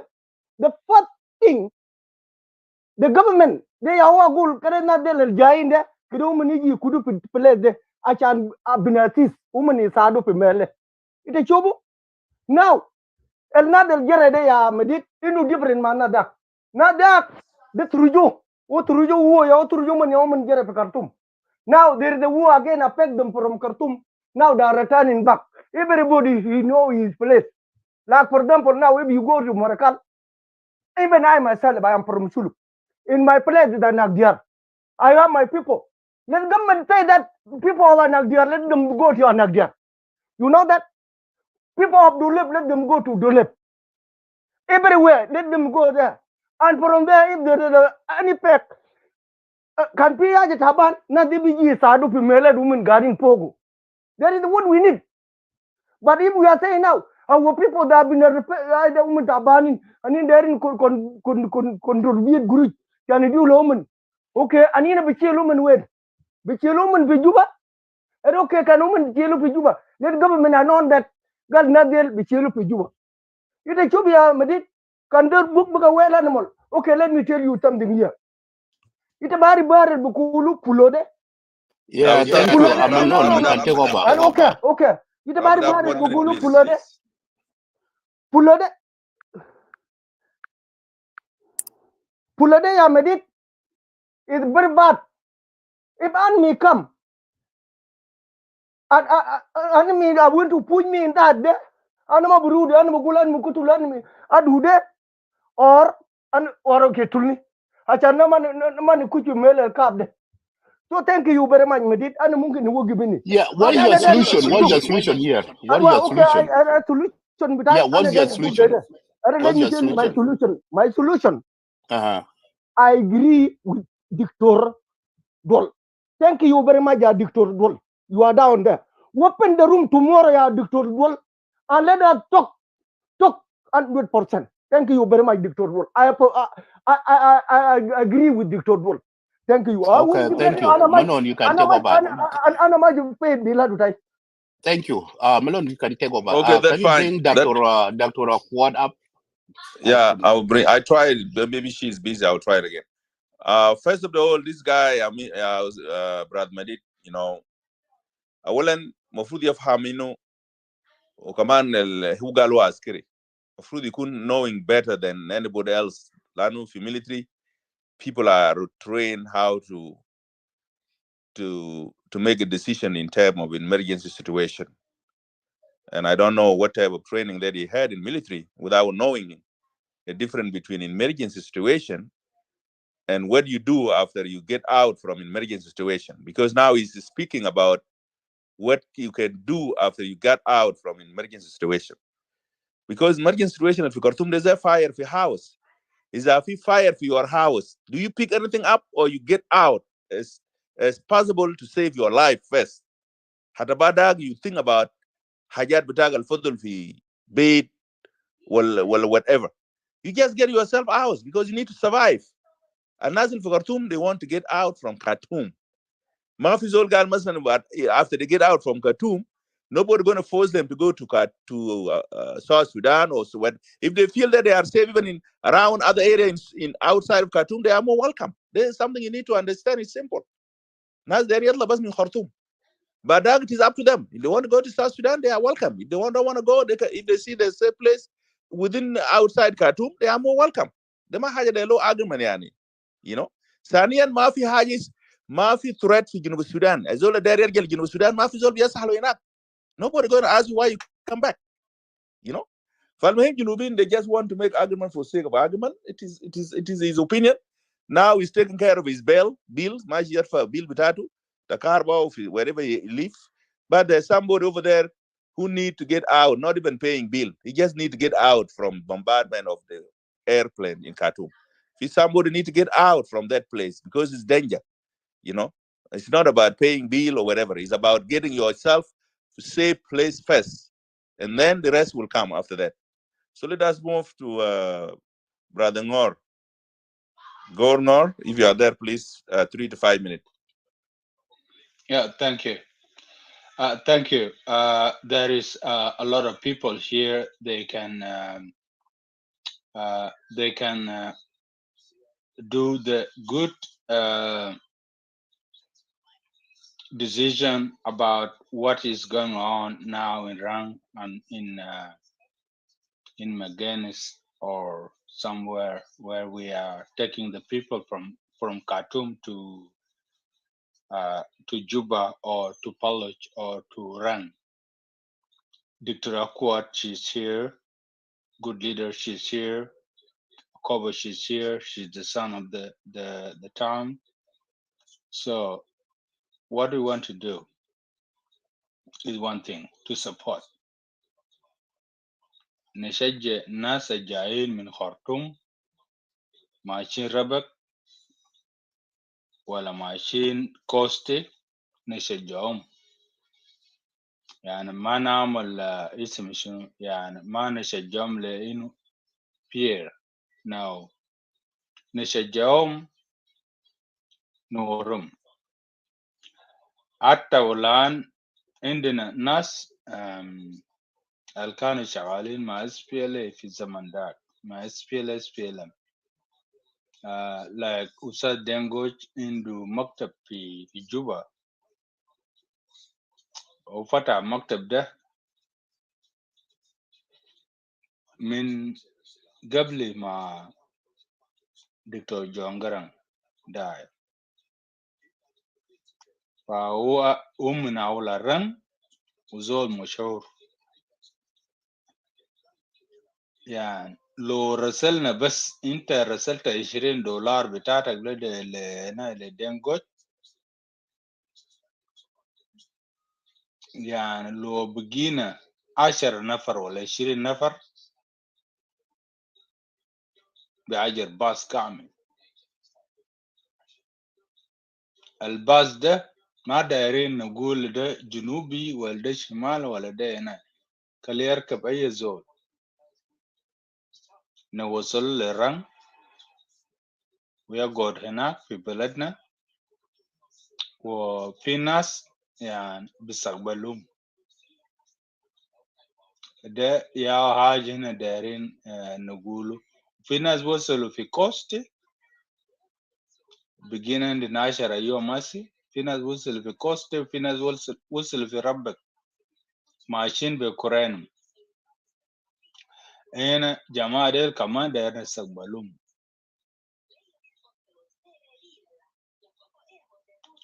وده حقيقة ده نقوله ما ده نغزل نقول له لا في كده لا الجماعة السياسيين اللي بيقولوا الحاجة عاصل للجنوب ده يا بيحصل للشمال والشمال يا بيحصل لهنا للجنوب لا ده هنا ما شغالين بواسي عندنا الناس في الشمال قاعدين ما دفناهم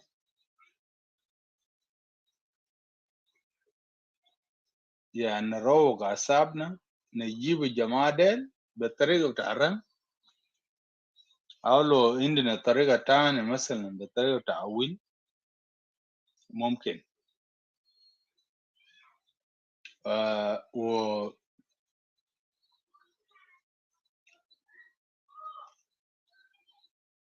يقولوا قالوا زي ما قاعد يشتموا في قال إنه اسمه شنو جنوب السودان ده بتاع دينكا ونايرة يا جماعة كده شيلوا برا طلعونا من الشبكة ده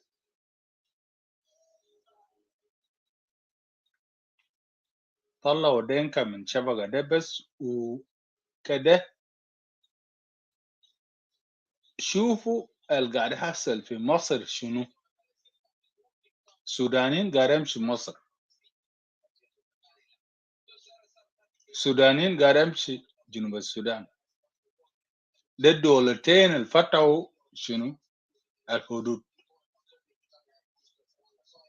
انتوا قاعد تفكروا شنو سالفة كير يا فتحوا حدود no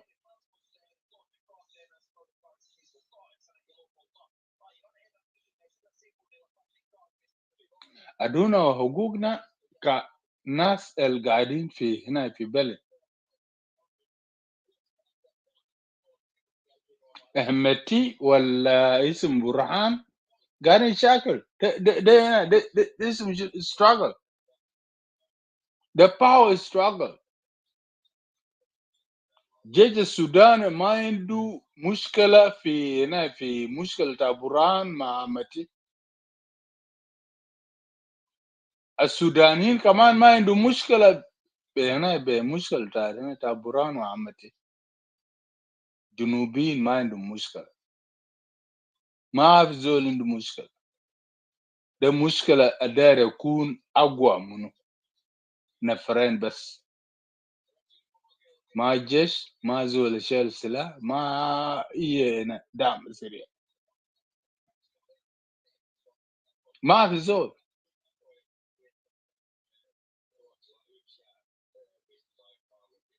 اللي بدخلنا شنو نين الجنوبيين ما في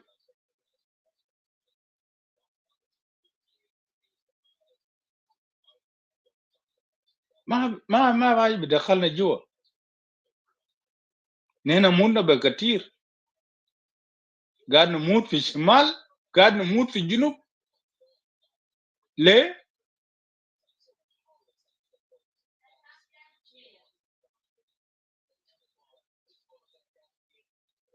نموت في الشمال ونموت في الجنوب تاني ليه شنو ما كفاية جونجران مات قتلته معمر غدافي والجماعة ديل كله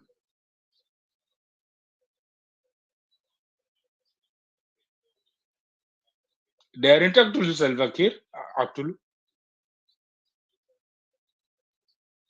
لكن البيجي رئيس بعد سلفاكير بيقتلوا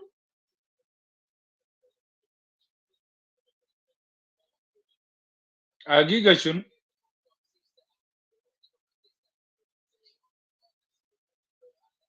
لو جا منون ولا دكتور دولار جندا جا في رئاسة ما دي ده ما بيقتلوا سيمبل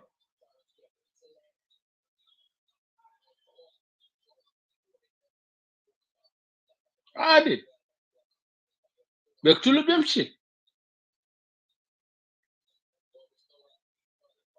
لكن يا جماعة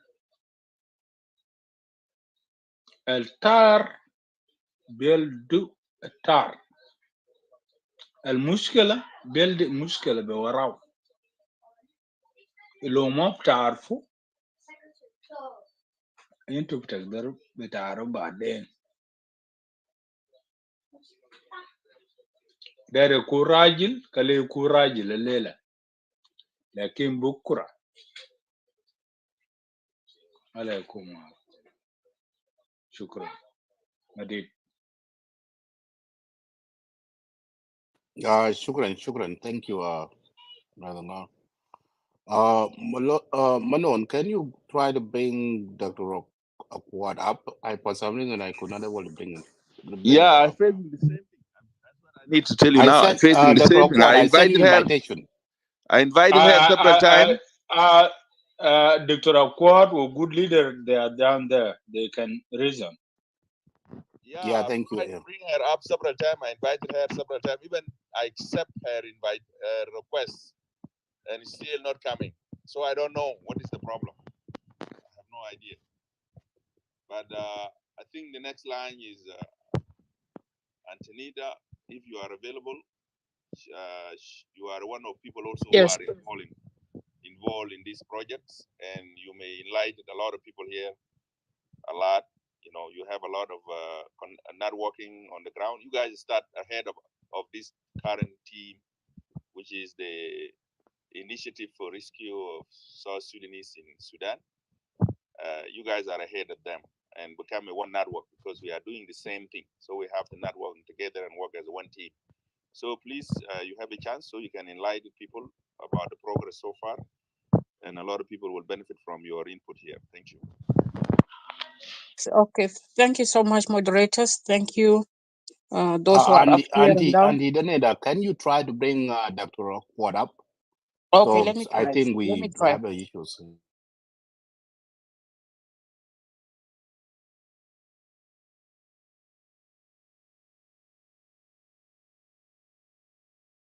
I've invited her here.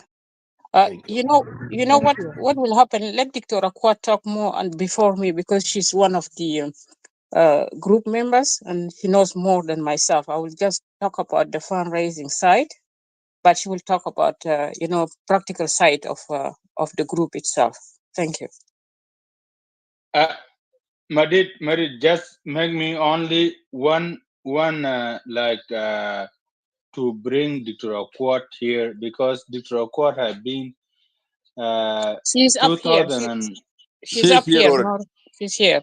Oh, that's very good. That's very good. Let her talk before me, because I think it's late there. Lovely, so lovely. Just give her.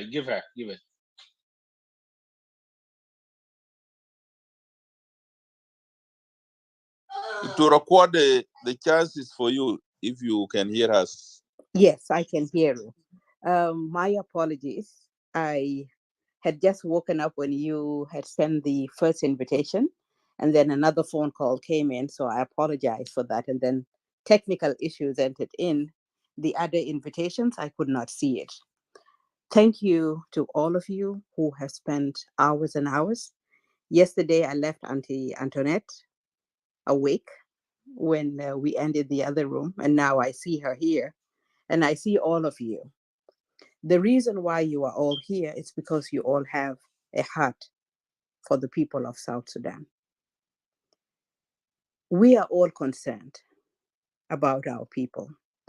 And what we are trying to do is to take people out of danger. And it is a voluntary. Dr. Akwad, can I lead you to something that you mentioned in 2020 with coronavirus? How did you save the people from South Sudan?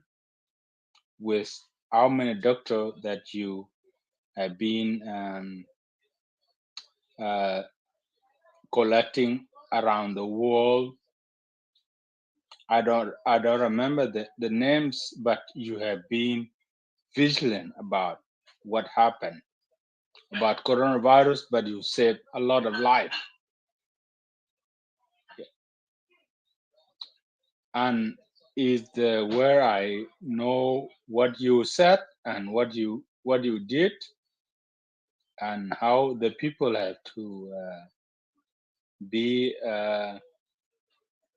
protecting themselves about coronavirus. But coronavirus is over now, and then another war is come on, and you are here. Thank you. Thank you. Thank you, sir. We tried our level best during COVID. It was something in my field. And what had compelled me at that time was because I heard my own South Sudanese lady asking a doctor questions and not knowing what COVID was. And that is what compelled me to do my first video about COVID. Yeah, and that was on March 16, 2020.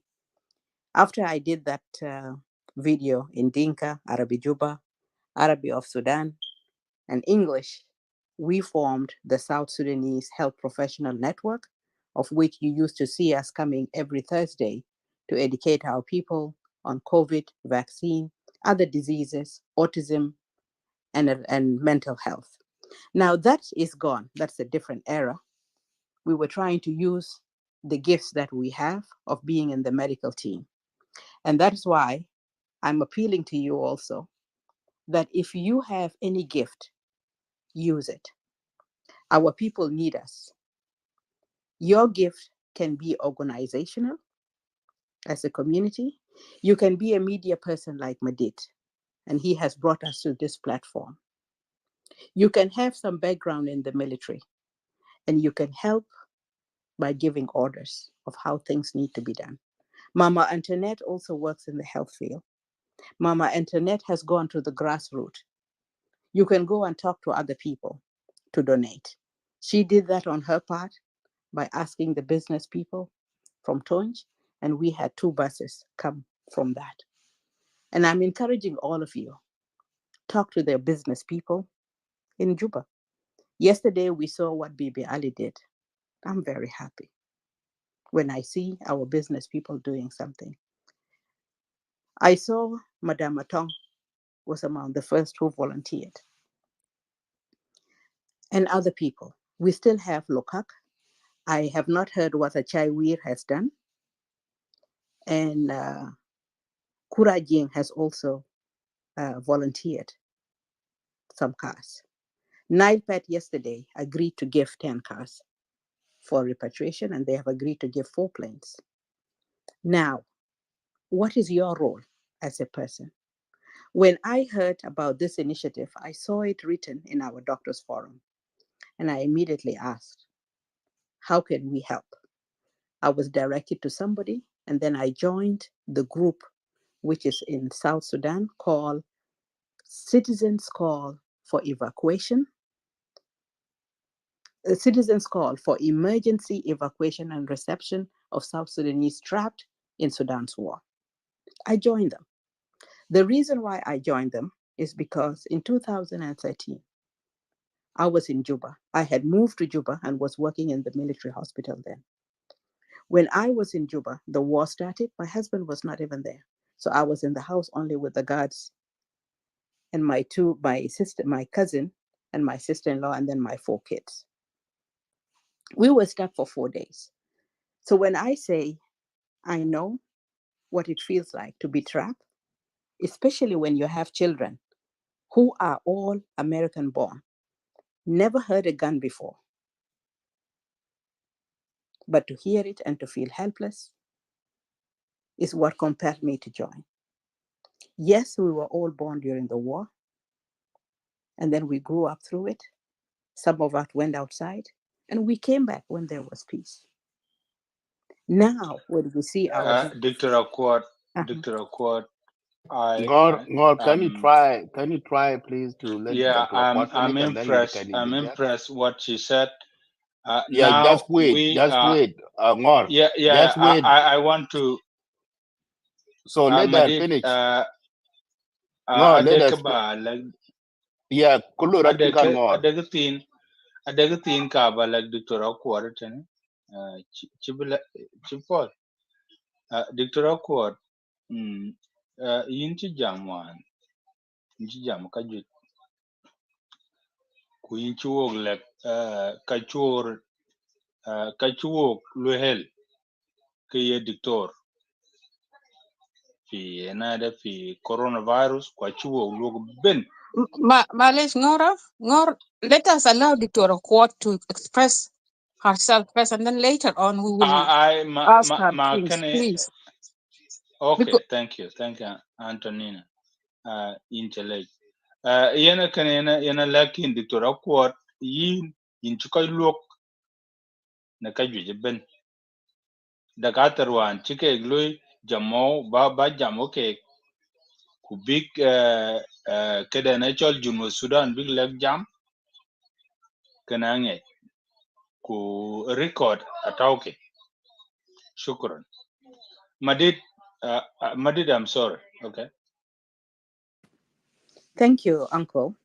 That time it was COVID, and we collectively decided with those of Edward, with Edward or Murgwa, those of Abraham, those of Geoffrey, those of Nyaban, those of Dr. Sarah, and we formed the group. Now we are in a different era. We are in an era where we have our people in the war-torn area.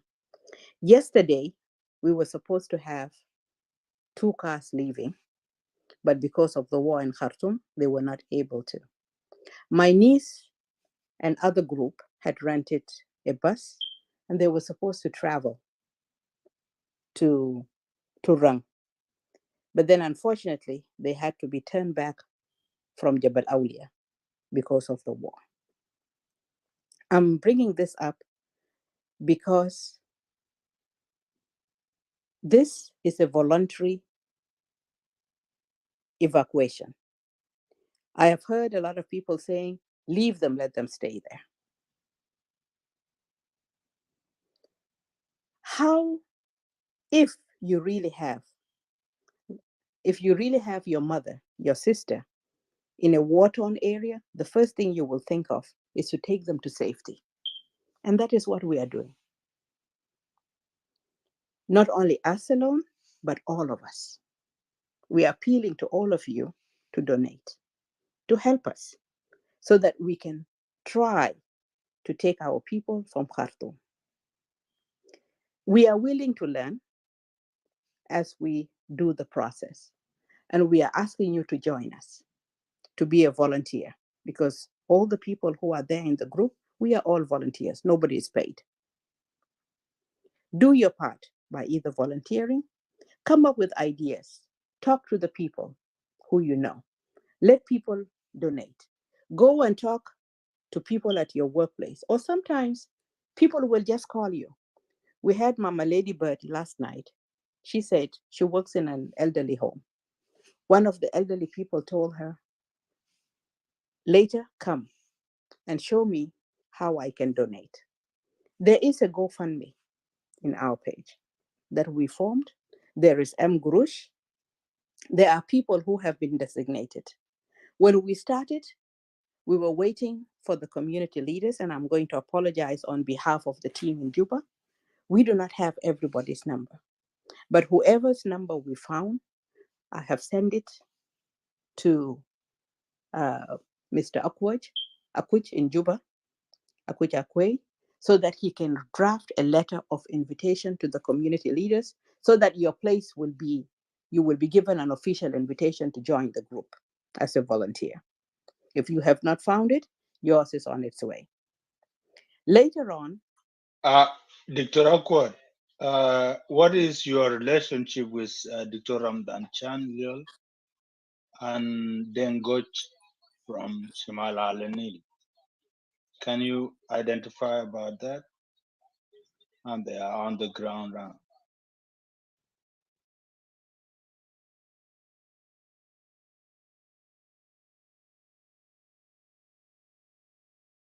Dr. Akwad, what is your relationship? Okay, Ngor, I'm not interested. You know, I don't want to move you down.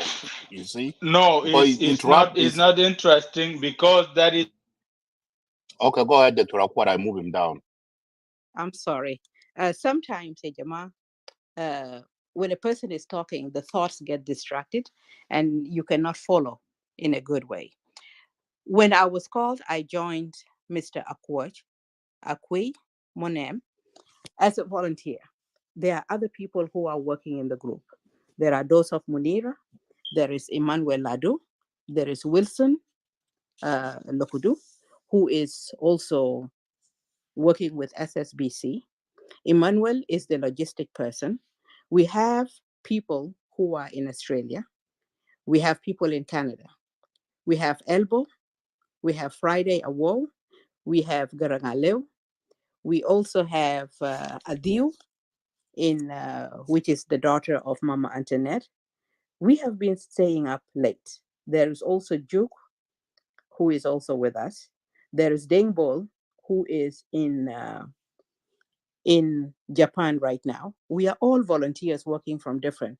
There are so many other people who are working in the subgroups, but we usually try to meet at the end of the day, and it's usually late in Sudan, maybe around 10 or 11 p.m., so that we can discuss how things have gone and how we can improve it.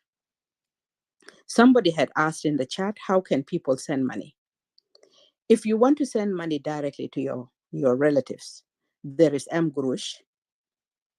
There is also somebody called John Matthew. I have put his number in the chat. There is also Ben Kak. I've also put his name there in the chat. Are there challenges when the money is being sent? Yes. When my niece here sent money to her sister, Mr. John was able to send the money from Juba to Khartoum. But when the money reached Khartoum, and this was in the Fitihab area, the young man who had the money was not able to give the money immediately to my niece because he said, right outside my door, there are military people standing there. And for those of you who know the Janjaweed, the Nasal Ma'in Nom Rahba. And I will say this because I work with the human rights lawyers, and I have heard countless stories of what the Janjaweed has done. Before I left Sudan, I did not know about their stories. They can kill, they can slaughter you like chicken, they can rape you and your mother and your sister at the same time, and they don't care. So this young man was not able to give the money immediately. But after some time, when they had left, my niece asked somebody, paid them 5,000 Sudanese pounds to go and pick up that money and then bring it to her. So there are challenges. Even when you send money, put in mind, it might take some time before the money goes. Because as of yesterday, there was shooting going on in different respective areas. For example, in Murabad, in Jabal Awliya, and in some areas in Haj Yusuf. And for somebody like Khamis, who mentioned yesterday, the shootings can go on, can erupt at any time and any place. During the ceasefire was our opportunity, Ajama. Ashan Kida, we have been saying, let us not delay. Let us try to work as fast as we can. The faster we move, the safer it is for our people.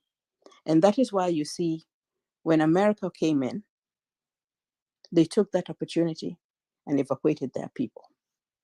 The same thing with the other NGOs and other countries who took their people through Port Sudan.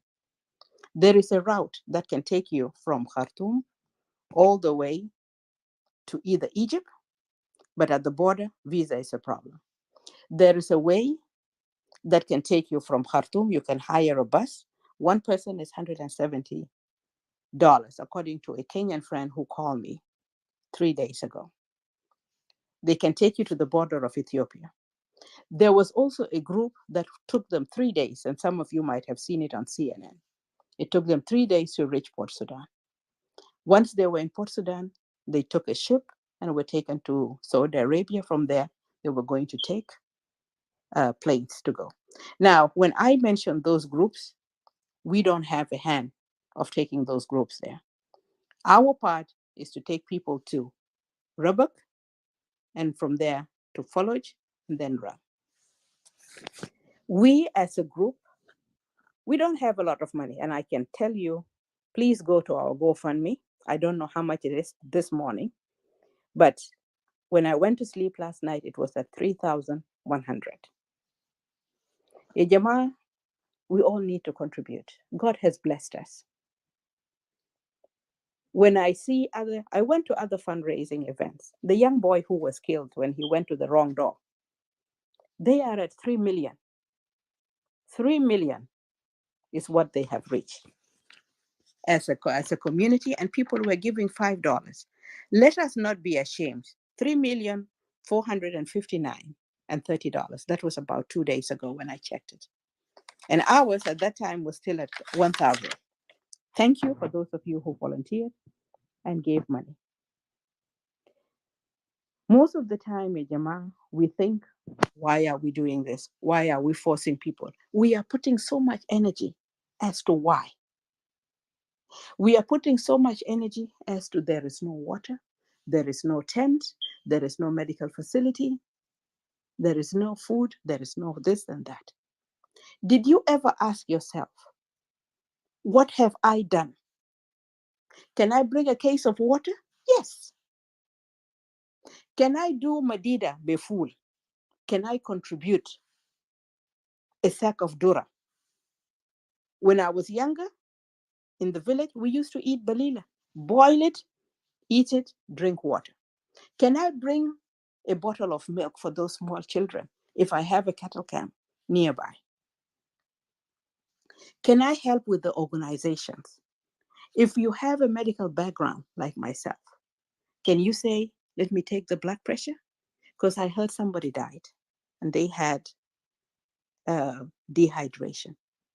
If somebody had checked the blood pressure, if some fluids were given, and then taken to some hospital to be assessed, to find out what are the underlying causes, maybe that person would have been saved today. But we are politicizing it. I know there is a lot of things going wrong. I will not deny that. We don't have a hand on what is happening in Fallujah. Our main concern is to remove people from danger, bring them here to places like Rung, Rabak, and then from there, our next plan, we will find it. But right now is to bring people to safety, and that's why it's called emergency evacuation. And that's why we come to you to appeal to you. Instead of opening rooms and saying you shouldn't, we are not forcing anybody. You choose to climb into that bus. The same way we all chose to go to the UN office and they accepted us, and then we came here to America as a refugee. Nobody came to Sudan and told you come cross the border. No. Situation forced us. Situation has forced these people. And if you really have a heart, Ejama, you will be thinking, what can I do to be part of a solution? Has the government failed? Yes, the government has failed, 100%. But what can you do as a citizen of South Sudan? What can you do as a concerned citizen? What is your part? What is your role? You can talk to the business people. You can contribute. You can open a room like Madid. All of us have a collective effort. If we all come together, we can do something. A lot of people have not slept. I know Linda has not been sleeping. Manon has not been sleeping for days. The same thing with Auntie Antoinette. We have all been staying up late with those of Amigo, with those of Suleiman Dandra, and all that group. I have been going from one group to the other when I can. And sometimes I will apologize if I do not answer your request to invite me. It's because I'm also a mother of 4 and I have other things to do. And I'm trying to get some information from down to come and give it to you. We are capable. We are capable. And if we live in a country like America, where we have learned, where people give, then give. When I give, it's not because I'm rich. I can sacrifice and I can eat beans for the next few days with my kids. And I just want to make sure that that pregnant woman gets a chance to go to safety. When the Kenyan girl called me, she mentioned that there is a pregnant lady who will deliver in 2 weeks. There is a Kenyan child who is 1 month old.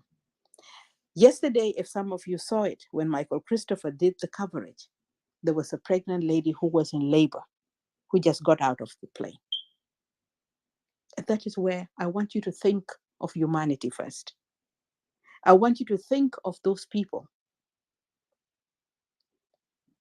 My niece, her husband, was killed during the shelling in Khartoum. And the same thing applies with other people who were killed by stray bullets. We know there is danger.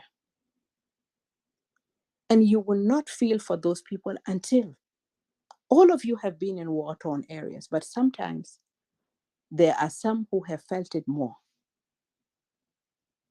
than others. Today, I cannot go for fireworks because of the war, the trauma that I sustained. Even if I'm seeing the fireworks up there in the air, my heart is still beating. I cannot convince myself that these are fireworks because the same sound of the guns have been happening. Yesterday, in my mind, the same story of the young person I heard, my neighbor, screaming when the military stormed his house, and the military were laughing at that time. It kept on playing, and I went into a depression mode yesterday because of the trauma that I sustained. And all these things are what compel me to help, to stay up late, to give if I can, advise when I can on medical areas, on organizational skills, because I used to work with IRC, International Rescue Committee. Whatever I have learned here, give it. Whatever you have learned, put it into action. Ask yourself, be genuine. Instead of saying, we need to remove the government. Yes, play that political role when the time comes. But right now, it is the time for you to rescue that person, for you to put your hand into your pockets. We have so many truck drivers. They can collect up to $1 million and rescue a number of people. The price of one plane from Fallujah to Juba can bring 1,000 people from Khartoum. And that is why our concentration is not in Fallujah.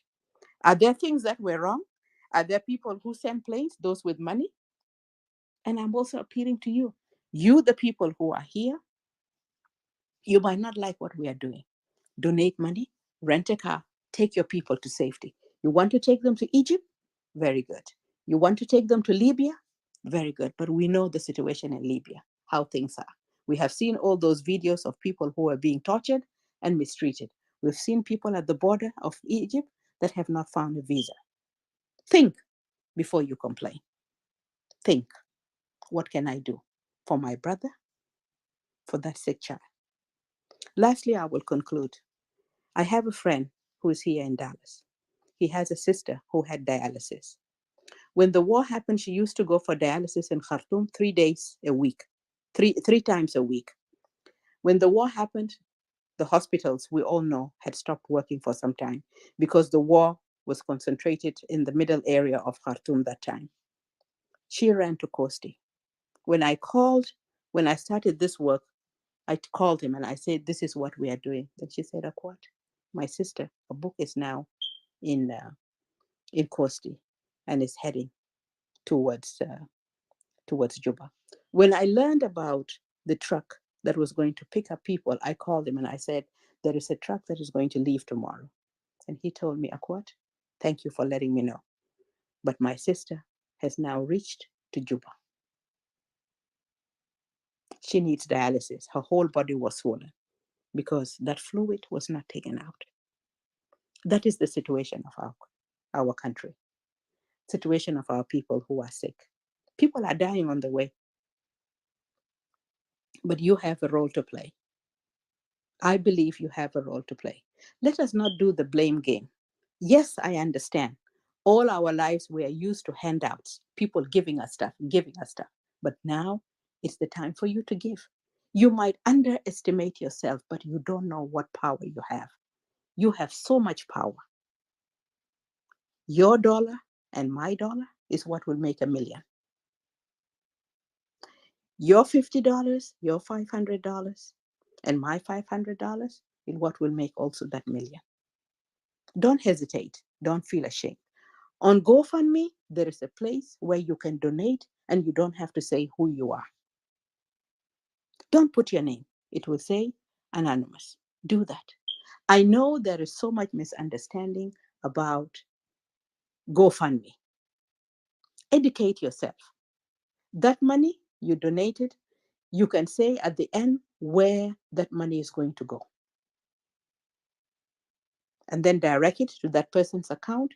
And every donation, for example, those people who send it directly to me, I have screenshot. If you send it to me through Zelle, I took a picture and send it to the finance people in Juba. And then I put it to the GoFundMe. If you send it to me through Cash App, which is another app in the US, I have also taken a screenshot and send it to the people in Juba so that it will be there for records. We are not here to become rich from your money. Trust us. Give us that trust to do the right thing. And if you hear that we have done a wrong thing, come and tell us, and we will rectify it. We will make it right. Because at the end of the day, we are also human beings. We are open to ideas. Come with your idea. Criticize us in a way that is good, and we will listen. Don't just insult us. This is a volunteer job. I can just sit in my room or in my house the way I'm sitting now and just say, it's their problem. But will my heart allow that? No. Let us do our part, Ejama. Ajunubin den Nasna. The Northerners, they are very organized. When people were coming to areas of Shendi, they had a tent. They were giving people food. Somebody was sitting with his rickshaw and saying, I am ready. I am volunteering this. I even saw a lorry in our group. The WhatsApp group, we have a WhatsApp group of which there are 1,021 people. Please, if you have not joined, join us. If you want to be a volunteer, come. This thing is open to everybody. Instead of us saying, oh, they're just taking one tribe. No. The bus that left, our first bus that left from Khartoum, it had all the tribes in it. It was not just one tribe. If you are one tribe who thinks you have been mistreated, donate, get your bus and say, this is our bus. We are going to bring people. I will not object to that because I will say, put your people in the bus, bring them to a safe area. If you want to take them to Medina, please do so. Please do so. You want to take them to Halfa, please do so. But don't just sit there and complain. Do something. Be part of a solution. Contribute. You have the power and the will to do that. And I believe in your heart of hearts, you have a heart for the children of South Sudan. Do it. Do it. Thank you.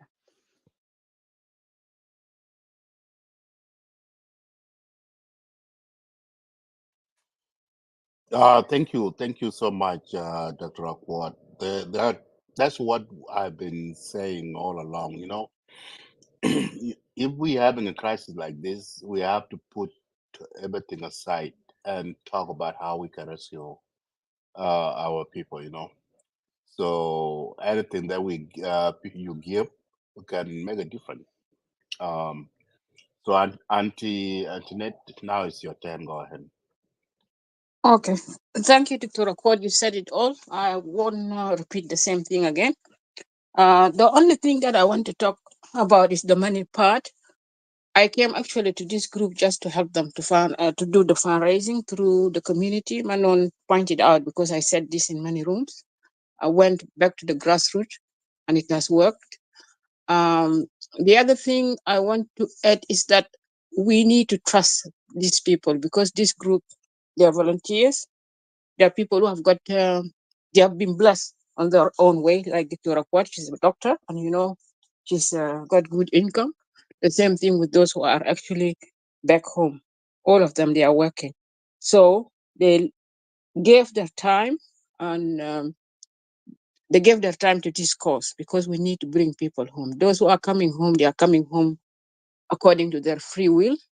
We haven't gone out to ask them whether they will come home.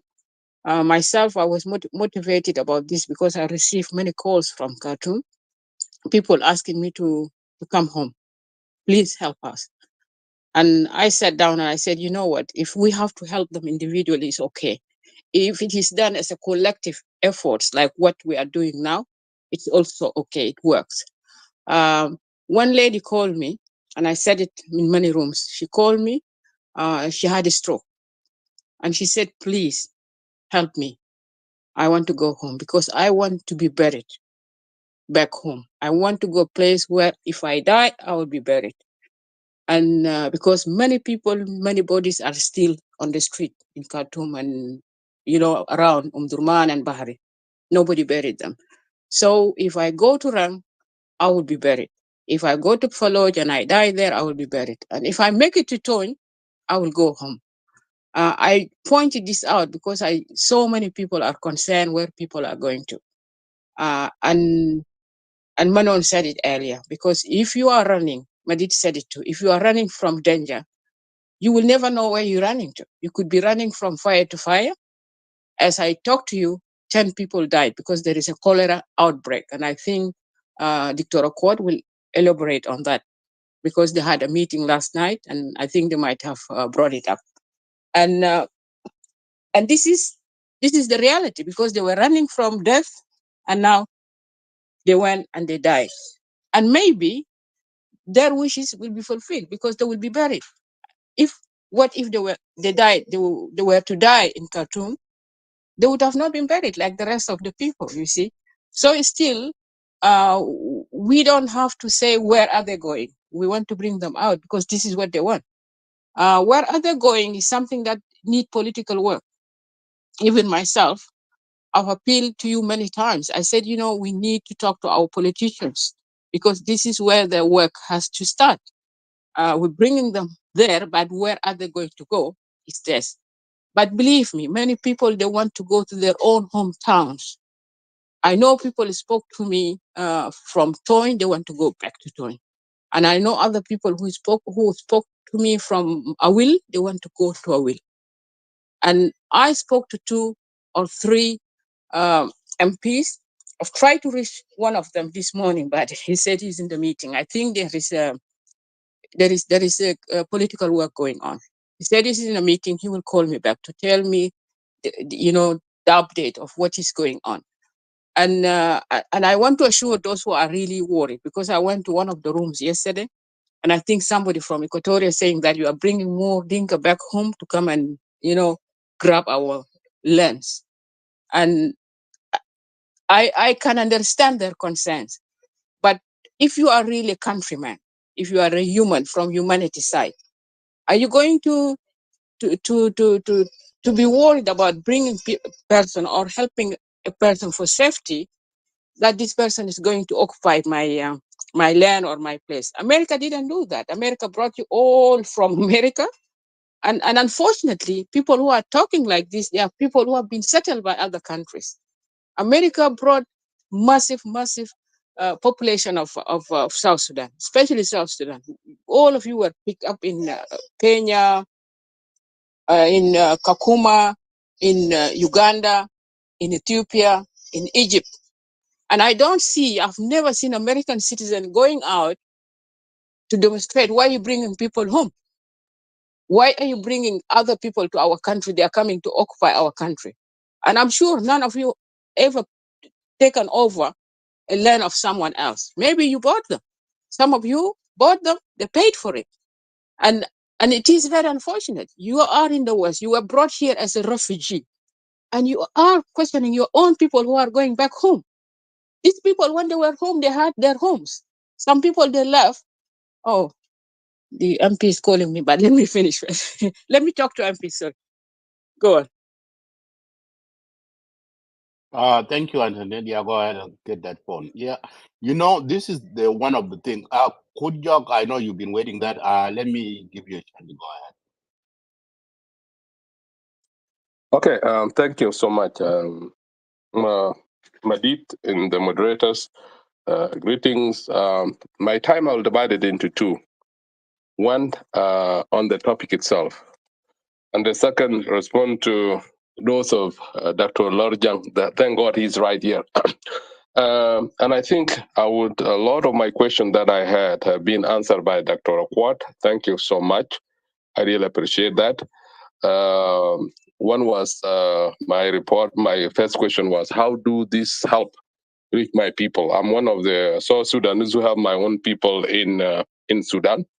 I scatter people in Khartoum, various parts of Khartoum, Omdurman, Bahari, and Khartoum itself, Khartoum North.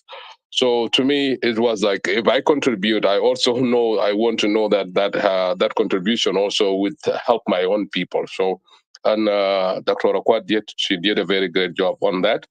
The another thing was like, when we help these people, how are they going to resettle? And this is one thing people are talking about. But the most important thing is taking them from the insecurity.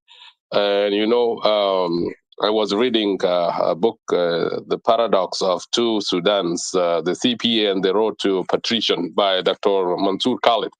And in 141, he says, it is reported that in the Chinese language, the word crisis is depicted in two characters, one symbolizing trouble, the other opportunity.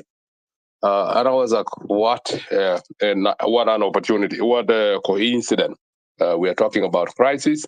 And to me, I think that is an opportunity here too. We want to save our people, but that also could be an opportunity for us as a country to learn something of what is happening in South Sudan. So my question was like, how is this support going to help people? How is it going to connect our people with NGOs? Because taking them to South Sudan, it's very important. We save them right now, rescue them, but in the long run, who is going to take care of them? People were saying, and Oyo was asking a very good question. I don't see him here, but he was saying, where are you going to take them? Because even if you take people home to their original, they don't have anything to eat. They haven't cultivated. They don't have any economic crisis. How are they going to survive? It's another thing, and the security. So to me, I think Dr. Akwat has explained a lot of this, and in terms of if you want to help these people. Now, my question, I don't know, and maybe later on, in terms of the contact with NGOs. There are other NGOs who are in contact with this committee, because it is very important too for the committee. If there are NGOs who will be able to, they are trying to help, but they are scared, or they may not have a mean to go to Khartoum or some part of Sudan where the fighting is intensifying, to help the people. So it would also be good to contact NGOs, so that the NGOs will also be receiving these people and help them. So that is a part of the one that I was talking. I said I'm going to divide it my time between two parts: the topic and the response. Now to the response, I would like to thank you, Mr. Lorjang, Dr. Lorjang.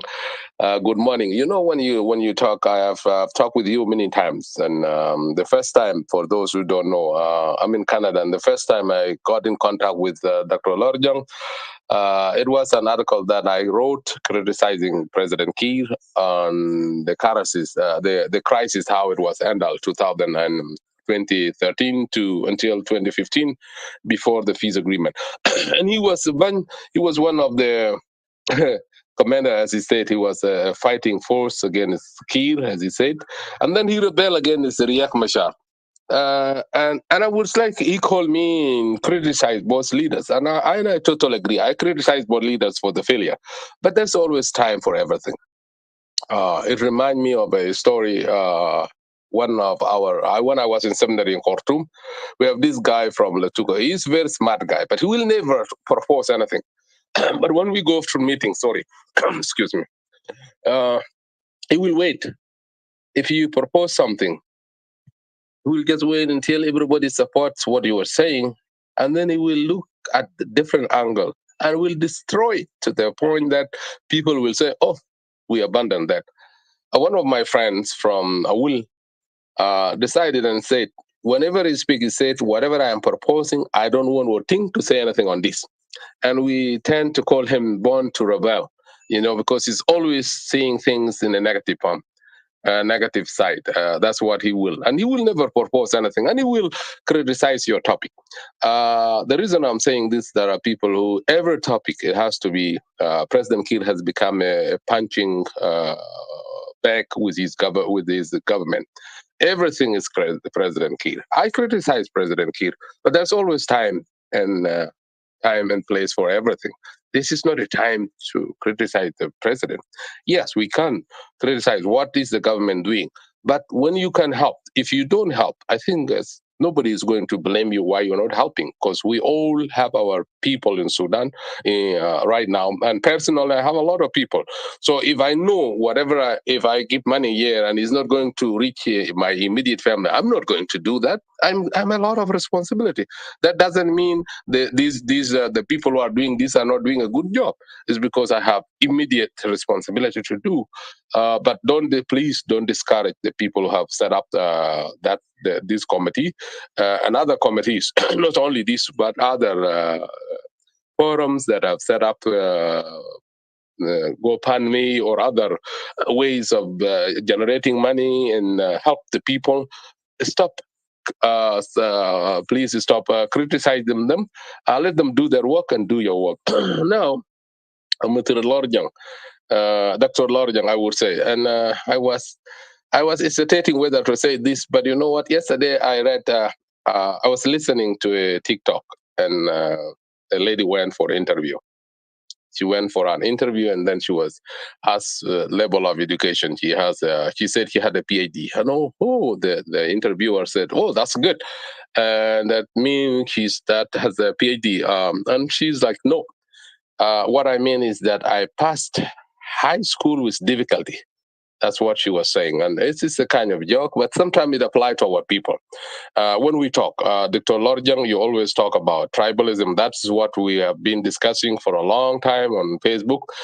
You were condemning. But to me, I have learned now tribalism as a problem in South Sudan is for you, it's a Dinka, getting rid of the tribe Dinka in South Sudan, this getting rid of tribalism in South Sudan. And it's your opinion. What I would like to say to you is there's a lot of Nuer people in the camp, in the refugee camp. You didn't bring them. You only brought your own family to Khartoum. People, and that was let me see if he's still here. He was criticizing the leaders for taking their immediate family. Come on, man. These are human beings like you, like me. I would do what they did. First of all, they know where their immediate families are. Second, they are able to get them right away. But you don't know, the South Sudanese are everywhere in Sudan. You're going to leave your family to say, I have to bring all South Sudanese before I bring my family. South Sudanese, you don't know where they are. Some people are in say, Damazin. Some people are in Kadarib. Some people are in Kosit. Some people everywhere. Yes, government has a responsibility. But these are human beings like you, and you would have done that. And you, Dr. Larjang, you took your family. You didn't take all the Nuer. Refugees point. I would like to apologize to moderators for diverting the topic, but I think sometimes we need to tell ourselves the truth. We need to tell ourselves the truth. Let's stop just criticizing the government. Yes, you have a right as a South Sudanese. I do criticize the government, but there's time and place. Manon, can I interject? You will just 1 second. But it has become now. It has become every time. And one of my friend one time told me, you know what, Tim? I said, what? He said, it has become a point. If you ask your wife to make love, and your wife says she's tired, you blame Kir. Everything is key. Everything is key. If you ask something from your kid to bring you water, and your kid say no, it's always full of key. So let's get life, please. Let's get life, and let if you want to help, do what you can. If you're not able to help right now, nobody's going to blame you. You have a lot of responsibility to do. I just want to apologize again for diverting from the topic, but I think let's be clear. If I were moderator, if I'm not on the topic, yes, there is a topic to criticize government, but we are talking about the humanitarian crisis. What can we do? If you don't have anything to say about it, get the hell out of here, and next time you can join in. Thank you.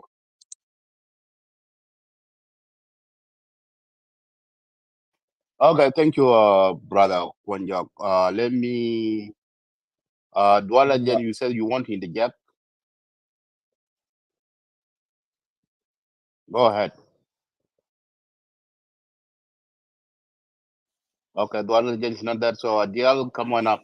It's your turn. Go ahead. Madid, let me just interject a little bit for him. As he said, yes, I know him. It's in the crisis of the country, and we exchanged some view. What I wanted to make our people understand is that what is happening right now in our country is particularly in South Sudan. The forced displacement of those refugees back and forth, it has never. Madide. You are interrupting me, my brother. No, you don't have a chance even before me because you take your time already.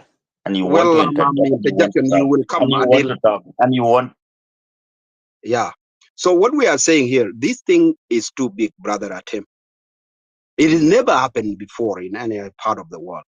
People who have been forced to go to a neighboring country, and now they are being forced back. I was looking at it from Humanitarian and Convention of United Nations. Never happened. Because you cannot call these people refugees. They are not refugees. And you cannot also call them returnees. There has been definition of returnees. Somebody who have a refugee in another country is going back because his country has peace. But they are not. So this is new. Do not look at it like it's new phenomena across the world. So that's why, secondly, emergency evacuation in a war-torn country is not done by citizens, by ordinary citizens, or by NGOs. Never. You have seen that. Evacuation is normally done by a sovereign country. It's done by nation state. Because those nation state, they will go and agree with whoever is actually fighting, the fighting forces. And that is why we are saying, Ya Jama, do we have a Kuma? Lano, everybody you have seen, they are going to negotiate with Khartoum. I have my people. Even our neighboring country, Kenya, Ethiopia, another country you can observe, Uganda. They have citizens, they have their citizen in Khartoum.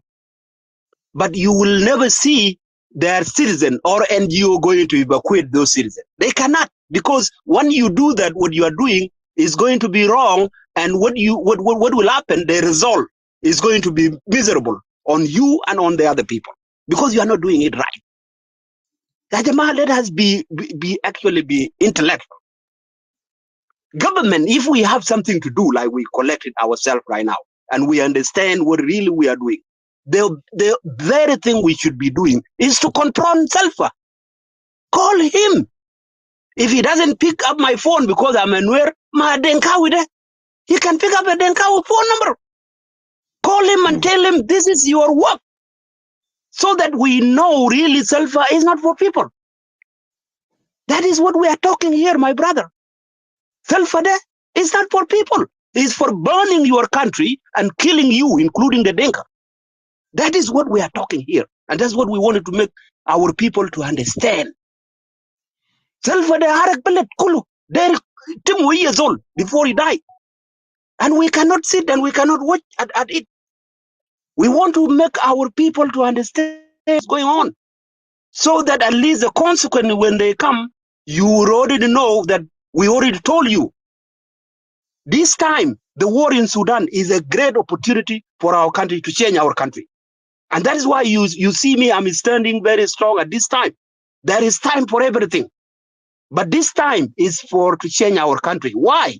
Why I say that? Because right now, sulfur used to be very strong because of the oil. Sulfur used to be very strong because of using the money to sponsor militia, tribal militia, and other allies. That money is already cut off. He doesn't have it right now.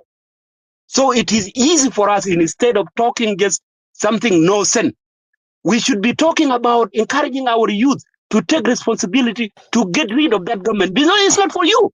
Okay, Dwalajan, let me stop right there. You know, if you want to campaigning for take out President Salva Kiir or mobilizing youth, the best way you can do is just go to on the ground to do that. So you cannot talk here in social media and do that. You cannot succeed. Just I advise you go on the ground and do mobilization, and then get rid of Salva Kiir. Second, what we talked about today is about humanitarian crisis in Sudan. How can we help our people who are stuck in Khartoum? It's not about Tripoli regime of Kiir. That's not what we are talking about here. So that's what I'm. If you are not agree with the topic, please just find another place you can preach that, because we don't have a time to talk about what you are talking about, because you are way out of the topic and you are way out what we are discussing. And this is what South Sudan will not go forward, because what I'm hearing from people here. So Antoinette, I will hear microphone back to you before we give a chance to DL. Oh, okay. Yeah. You know, Dictor, I know it's Dictor. I can see DR only. Dictor Dictor. Dwalarjan. Okay, Dr. Dual. Yeah. Thank you, Dr. Dual, for what you said. As Madid said, I think I'm going to name all doctors up here. As Madid said, and already Dr. Akwat said few things about humanitarian, mission that we are doing. And I spoke to many rooms, and I didn't deny, or I didn't mention, and I did mention the duty of the government too. And for us, let me give you one example. Let me say your neighbor house is burning. We know whoever will take care of that fire is firefighter. But one or two children run out, or their hand is out, or their leg, and you will be able to pull them. Can you pull them or not? I think you will be pulling them. That's what we are doing. We know that whatever happened, as you analyze it, has never happened in the history. But if people are crying for help, and we have got capacity, a little thing to do, this is what we are doing. We are helping on our own way as citizens, those who came together and formed these groups.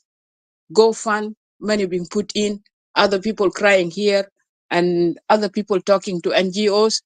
This is what we are doing. We are doing collective efforts together, but we are not saying that the government does not have duty. The government has got a duty. I mentioned it many times, and this is why you saw me, I was talking to the MP. The MP called me back, and I called him.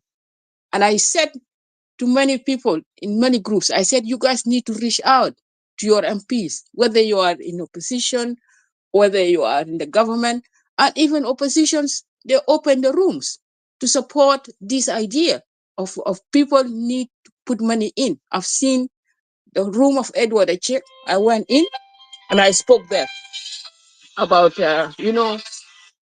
fundraising there. So we cannot say that the government does not have a duty. The government have got a duty to do what they have to do, and we have to give pressure to the government. And whether you want to change it or you don't want to change it, that's not our problem now. Our problem is that government, can you come into? Because this is too big. We cannot do it on our own. We are doing the little we can. Dr. Akwat said it in one of the rooms. She said, if we save, 500 from 1 million, it will make difference, because we've got 500,000 people out. and 1 million is still in the country, in North Sudan. So the government has got a duty, and we are going to do it through our MPs. We talk to our MPs, to our ministers, so that they can come out. The point that I was about to say earlier, it is about the fear of people that, we are helping people to come in and they will take over the lands. That is not the time for us to be so heartless. We have to know these people are running out from the fire because they are the ones who are feeling it, not us. They are running to wherever they can run to. The place they are running to is their own country. Their own country, and I'm happy because people from Rang, they open their doors. They have helped these people, but they don't have much resources to do it. That is one thing. There are people who want to go back home, their own hometown. They want to go because they came from there. Some people they only came for treatment, and they came from Toin, they came from Rumbek, and they came from Yorul, and they came from Awil and places like Twitch, for example, and Warap. So they want to go back there. And so I assure you, none of these people want to go and stay in Juba. Maybe few of them. The other thing which was brought up is that, um, tribe are taking each other's by tribe. Dr. Accord said earlier that, our truck, we didn't even direct any tribe in. And it has been coordinated in Khartoum by somebody, by many various people from different backgrounds. For example, I think we have got a coordinator who coordinated the bus yesterday, the buses of yesterday. They are all, some of them, they are from Equatoria. And you can see everybody who was there, there were like many different tribes, various tribes were on that bus. And I think today or yesterday, the one of yesterday. And for me, because I put money in this, I would never allow my money to be used on a tribal basis.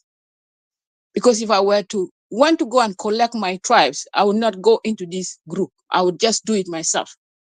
Because myself and Dr. Akwad, we have, help our people to come out. From the day one, my sister's children, her daughter-in-law with the kids, we managed to bring them out from our own resources. We didn't call everybody. But if we are forming a group like this, we're not taking people on tribal basis.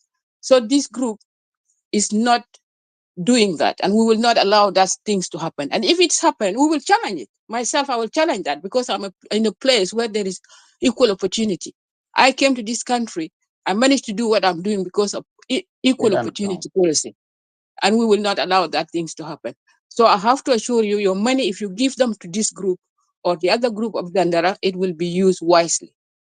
Thank you. Thank you. Go ahead, Diao.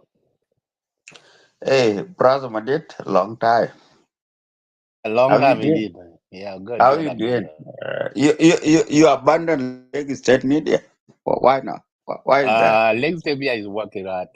Actually, we're You having a abandoned it. show. We're Why? having Why? a show. We Just have a show in two. let me warm up you a little bit. Yeah. Why you No, abandoned Lagos State Media?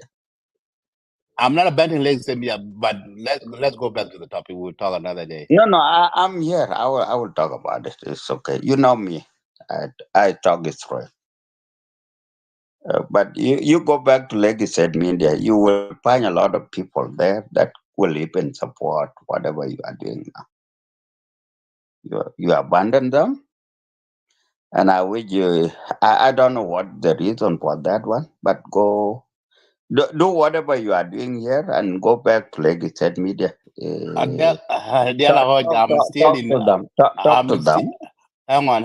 I'm still in Lagos State Media. I'm still running Lagos State Media. No, I don't know if you visit. nothing happened within months or whatever. Please That means that update. you don't visit the page. You don't watch Lagos State Media. We do a lot of show. Okay, we'll talk about Even it few later. hours. Hang on. Even few hours We'll from now, talk we will about be it interviewed. later. Hang on, It Adiel. later. Let me answer you. Let me answer you. So you are not listening what I'm telling you because you are asking me, and if I answer you, you don't want to listen what I'm telling you. So Lagos State Media is running, and I'm still running Lagos State Media. Even 3 hours from now, we will be having a very, very important show. We'll bring those Sudanese from the northern Sudan. We will be interviewing them. So nothing going on. Like the reason this is the platform right here for South Sudan Eagle Media is for South Sudan, because this is what I always, if there are a topic like this, I have to bring it on this platform, not Legislative Media. People always, because Legislative Media, people see Legislative Media is for Pacific state. So, and topic like this is for South Sudanese people, so I have to bring it to this platform. That's the reason why. So go ahead on the topic. My dad, I will come to the topic. Legislative media is working. I didn't hear you for a while. Please come up there anytime. If you come up tonight, it's okay. If you don't, it's okay. So let me come to the topic. This is our new hour topic. And it's very important, right? We got crisis in Khartoum. That's our own capital before. And our people are living there in thousands and thousands, and I think it's 1 million plus. Don't get me wrong, okay? Hello, Madit, are you hearing me? Yeah, we're hearing you. Go ahead. And first of all, I want to give you appreciation. You, Madit, plus Manon, plus there are two ladies there. I don't know them before, but they are shining today. My sister Antonetta, and what another sister? A doctor. Dr. Akwat. Dr. Akwat.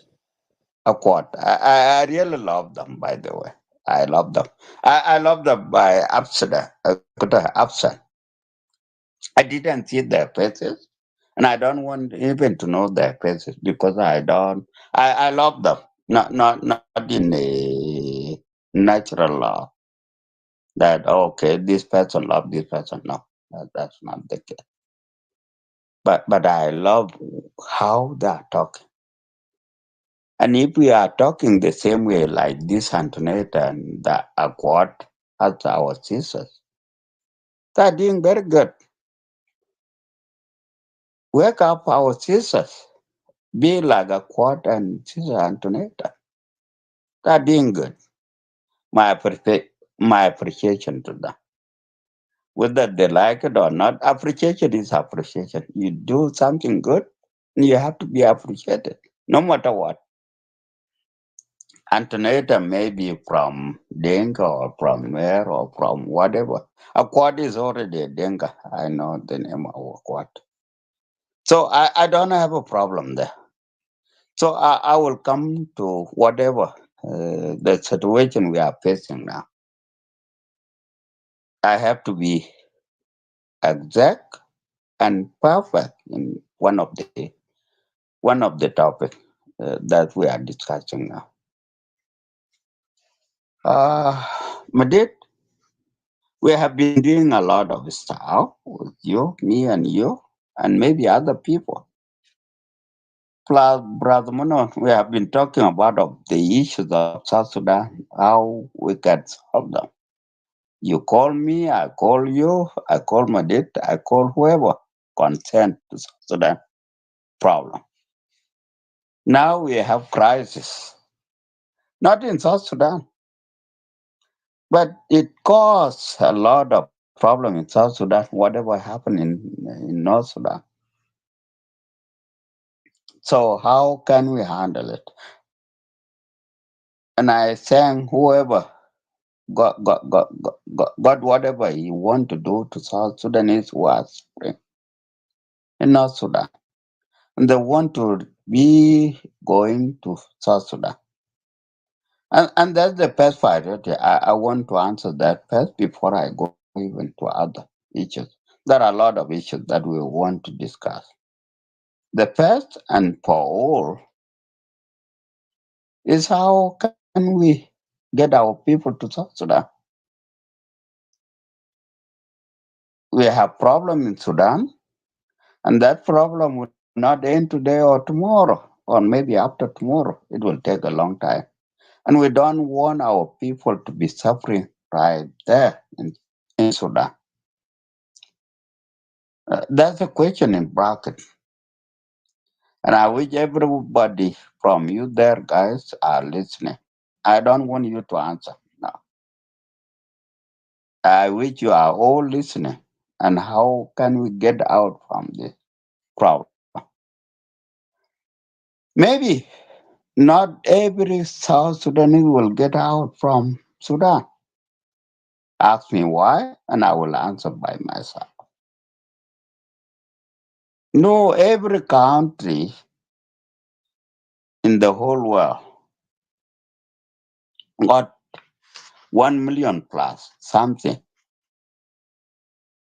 No, South Sudan South Sudan are not malika to get. Even the government of South Sudan will not get out all these people from there,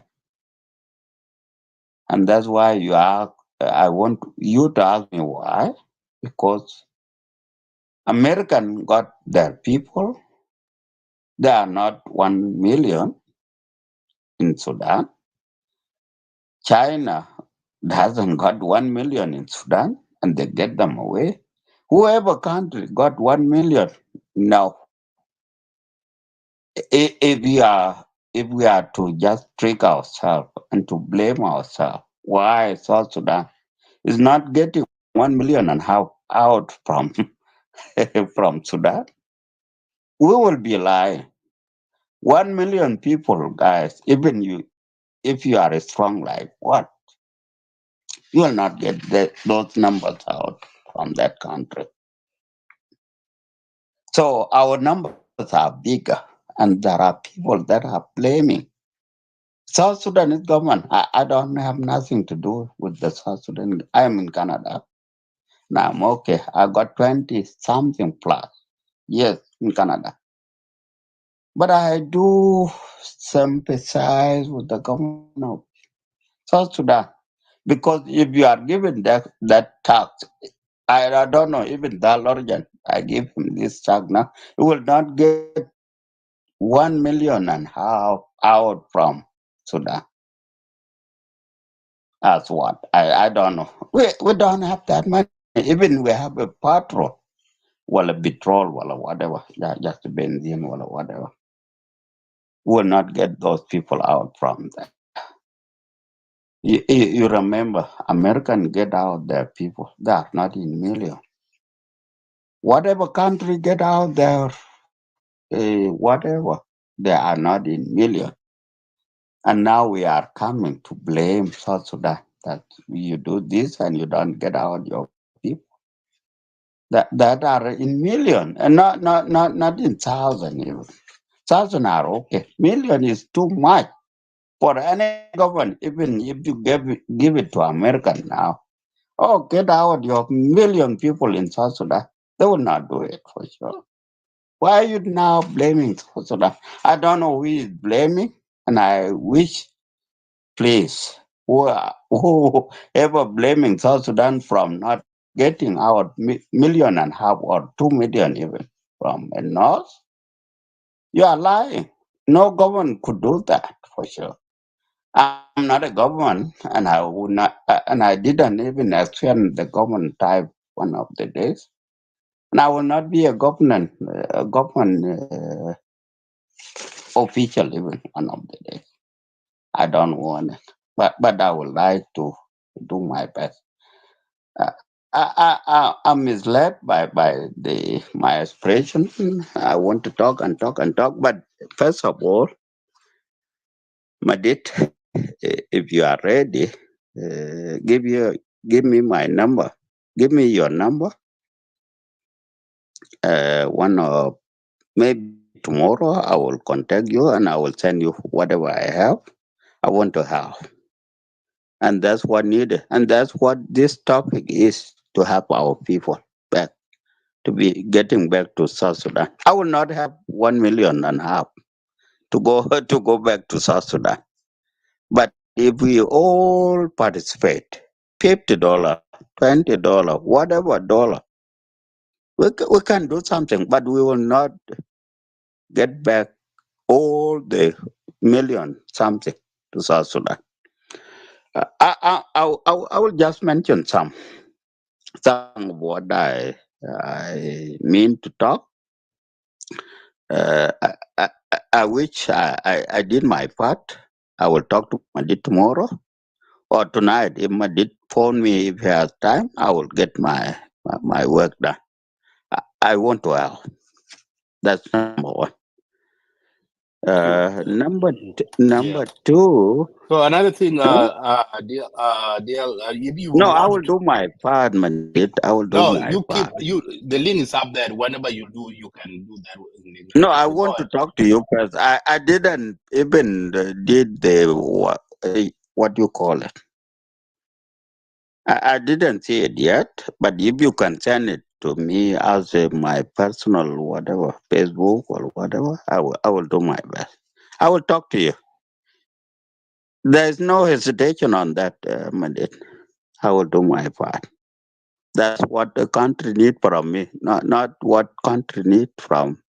No, not what I want from the country. Okay, we're done from that. Whatever you will get from me, $10, $20, whatever, I will do so. Okay, I don't have option on that. I have to do my best. My option is to pay that money. What I ever agree, I didn't tell you, but I will do my part. Okay. Sound good. Thank Regardless you. of Thank other you. or regardless of other people who don't want even to do even one thing. I know where they are coming from. I don't want to talk about it. People are jealous, and we have as you are a countryman or woman. Do your best.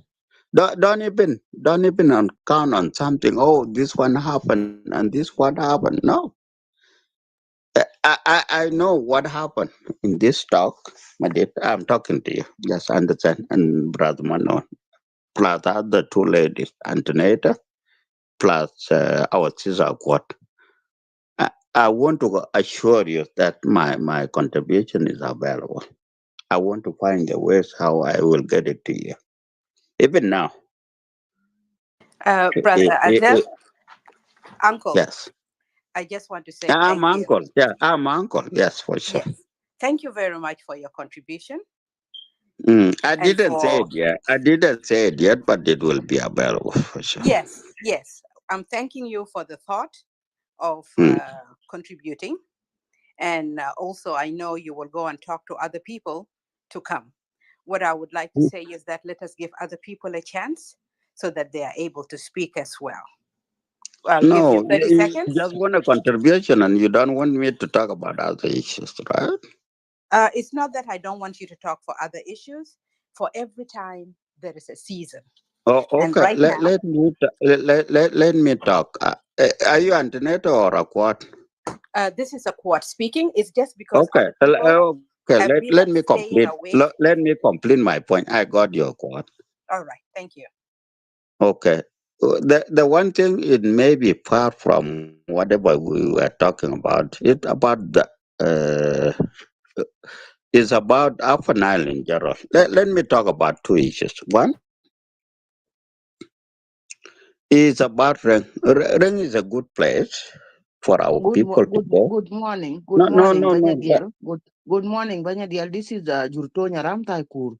Could you please stop that? Let other people talk because this is not the time for talking right now. It is time for rescue. It's time for rescue. It's not time for debate. Tisa Okay? Ramthai. Yes, Banyadiel, I respect you. Tisa I Ramthai. respect you, my brother. Thank you. Can I complete my talk? Complete it Am I again. wrong Complete anywhere? Am I wrong anywhere? Did I say anything bad to somebody else? because Sister we need Ramthai, money. We need money to rescue 5 people no, from Khartoum. We need money. Okay? Ramthai, don't even tell me, okay? Cho jam wel karo wala dia. Kwana mi jam Inja tong mo jama jam. pa diel, inja jama No, pa no, ki pa de jam me ko. weto ko ne chal wel Ramthai. Weto baslan chuo yo. Palas Long de chal wel. taba ku chol Long koy de ko chal ko wel ke. manwa. Yes, Ana thank you. chuo yo, ana muo ye ngadia. Ti le ra loy, ana muo ye ngadia. En chal wel ba. Long de chal wel. The reason you want to go to Upper Nile, Banyadiel, and this is not No, no, political right now. It's I time have to people to go. I unite. have to go Upper there. Nile, Barkizal, No, any corner of Southern Sudan, they have to unite. Concord. And I think I muy ko jamala. La Kendring is a good place. Ku kicha lwel wer piede choga na la lu pijin with Sudan. Kula te pane chola pana chogalwer. Chogane ke wala whatever. Kula te ka pana kalwela ni chilu it. Why? And long reason. I cham kalwel man. So koi mi ala ren ache yi poloi ko che yi molut ko che yi malakal wala whatever lakin ka kwa chi ye bika jeopardize bika la tau in a problem ne chele bika ta te in yiran chi jal ko to cha lo al kala ndam ta cha ga ja yiran ne chi jal min ko to ku yina yi la lang se place ku ka ji cheng de please barinam lor bar ka dal lor bo lor cho dia lor cheng te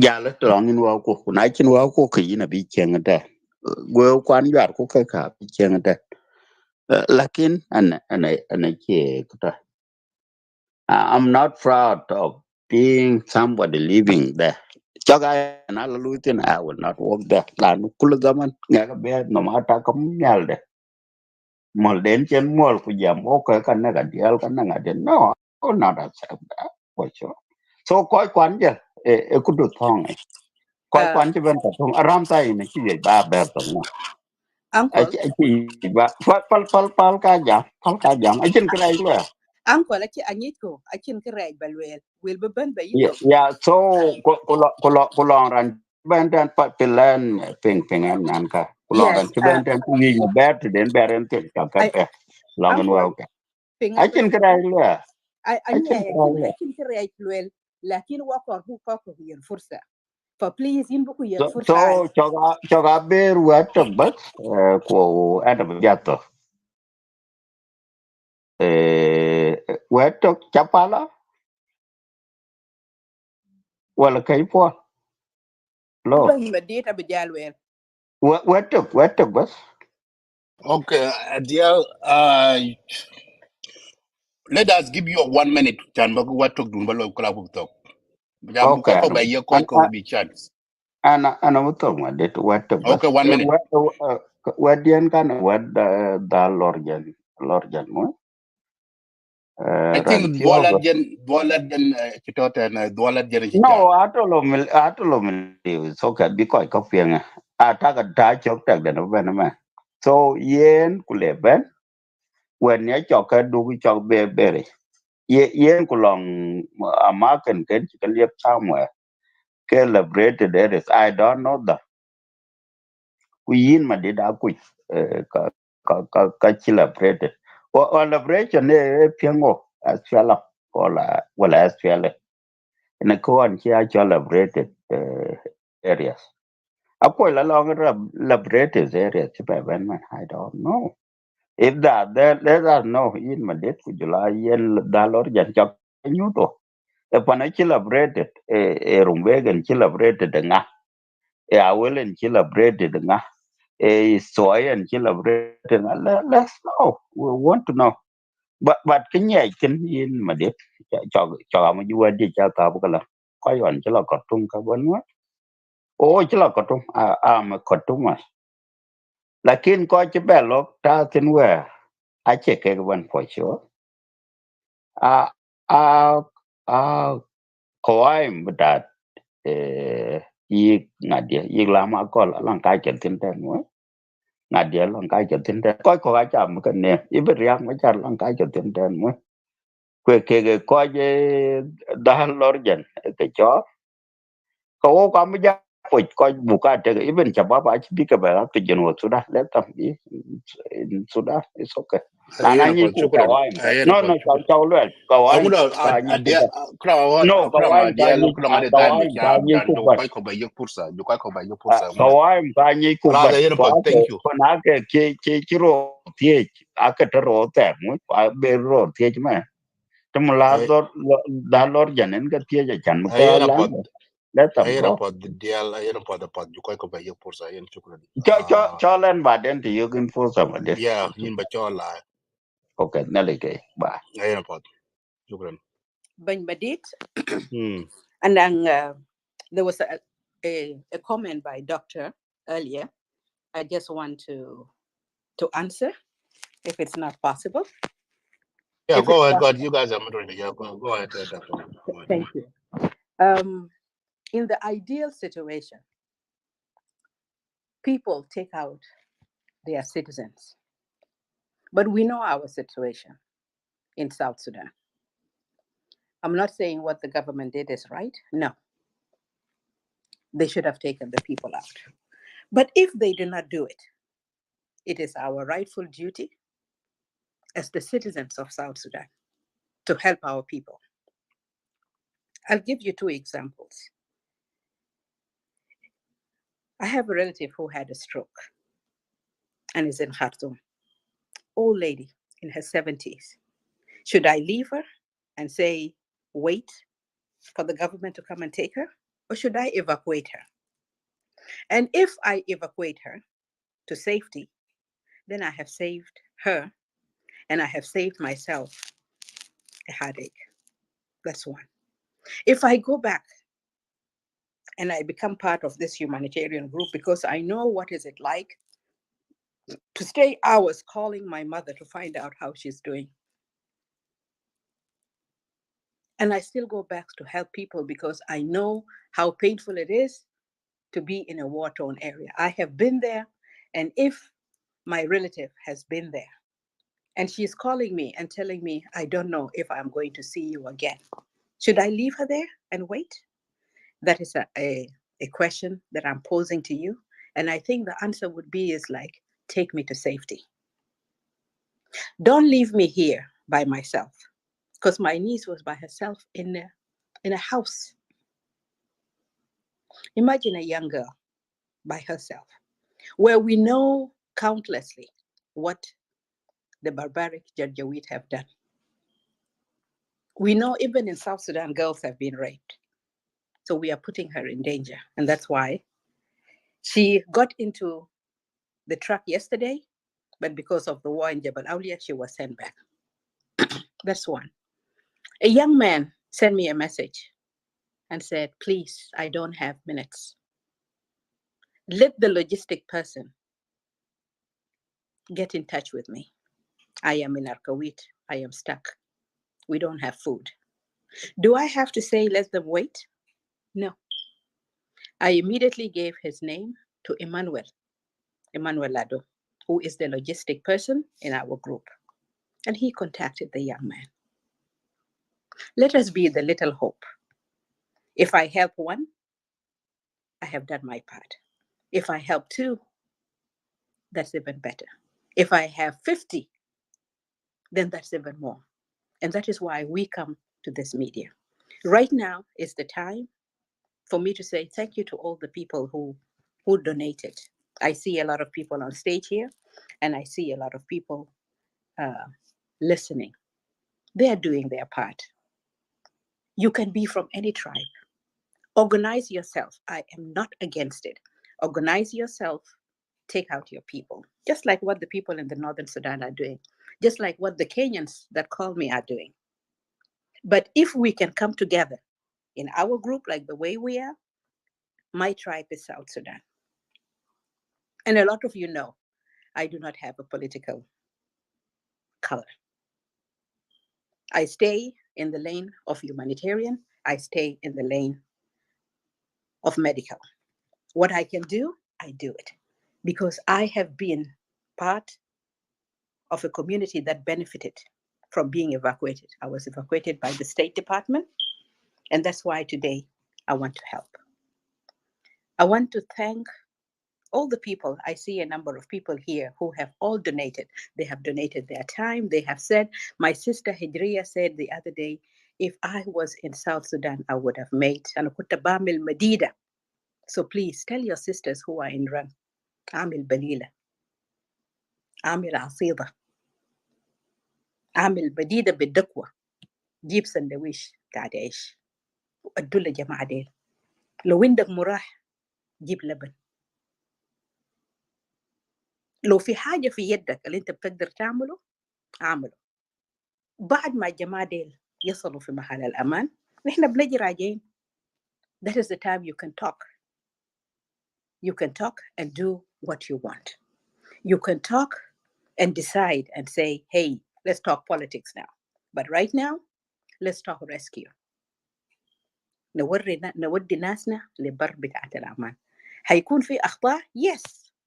عشان كده أنت هناك وأنا هنا. تعال قول لي إحنا غلطنا وين وبنصلحه. Nobody is perfect. الغلطات إحنا بنصلحه. الباص ده له قروش. عشان الناس يشربوا ده له قروش. عشان الناس ياكلوا داير قروش. عشان نلقى خيمة داير قروش. عشان نلقى العلاج برضو داير قروش. عشان كده دور بتاعك ودور حقي إنه إحنا هنعمل اللي علينا. زملاني في الشمال عملوا واتساب جروب بتاع الدكاترة. أنا رسلته في جروب بتاعنا بتاعت الدكاترة. قلت لهم يا جماعة في أي حاجة إحنا قاعدين نعمله ما في زور الدلي. أنا قمت سألته عند السكرتري بتاعنا. رسلت لها رسالة قلت لها Madam Victoria, is there anything that the Ministry of Health is doing? قالت لي I have been added to the group بتاعنا. Okay, you have been added to the group. What are you doing? It's the same question I'm sending out there. يا جماعة ما الناس كلهم ياهو قلبهم قابلية. في ناس بيشتغلوا بس just for the sake of God. في ناس بيشتغلوا بس عشان يساعدوا. في ناس بيشتغلوا لأنه they believe in one tribe called South Sudan.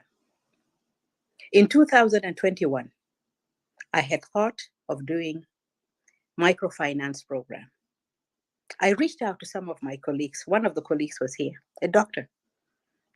قام قال لي يا أخوات أنا داير لي زول من بيبور. أنا داير لي مرة من بنتيو. وأنا داير لي مرة من جنجولة الفي خيمة الفي منقلة. And I will sponsor them for the microfinance program. What does this show about this person? This person is not even from those areas, I can assure you. Lakin, he's a doctor with a heart. He is in the UK. He is my colleague. And I really appreciate him for that. Because he did not look in the lines of tribalism. كان ممكن يقول لي ما أنا ممكن أشيل ناس من منطقة حقي and I will sponsor them. He did not do that. So please, right now, let us come and do our part. Let us come and help. There are a lot of people here who are doing different parts in the project. The project of the people of diaspora, we have Engineer Warilla is here. Madame Hijria is there. There were other people who were here earlier in our group, from the group that is from Sudan, and I'm also from the group that is in diaspora. As long as I can help in any way, let's do that. The blaming time will come later. The time to blame will come later. But first, let us save lives. The lady who got out from the plane that I saw today on Facebook, in labor, she landed in South Sudan. Her child will be born in South Sudan. The doctors will attend to her. Think how many children will be born on the road. Think how many children will be born in the house. Complications can happen. As a doctor, I can tell you so many things can happen. And that is why we all come in. We do our part. We give. We help because we have been helped. And if you, in your heart of hearts, says you have faith, let your faith be seen in your actions. Thank you. Dr. Okwat, can you confirm the news that there is an outbreak of cholera? That part, I have not had a meeting yet with the people in the ground. When I know about it, I will come and explain it in the other rooms later on. But Mr. Warilla is here. He's also in the team. He can confirm if he has heard of something like that. I know a lot of us have been in rooms one after the other. So some of us have gotten up late. I have not yet, I did not see anything in the chat because I went to our chat for the functioning group and also our regular chat. I did not see anything written like that, but it could be a possibility. And that is where you come in. You can teach people, please be careful. If there is a way to boil the water, boil it and then drink it. If there is a way to go a little bit further so that you can go and ease yourself, go to a place that is further away. Because we know cholera or all these diarrheal diseases is a disease that enters through your mouth and through what you eat. If there is food, make sure you eat it immediately. Don't let the flies sit on it. So we need health education, and that is where you come in. You don't have to be a doctor to educate people in those areas, and thank you.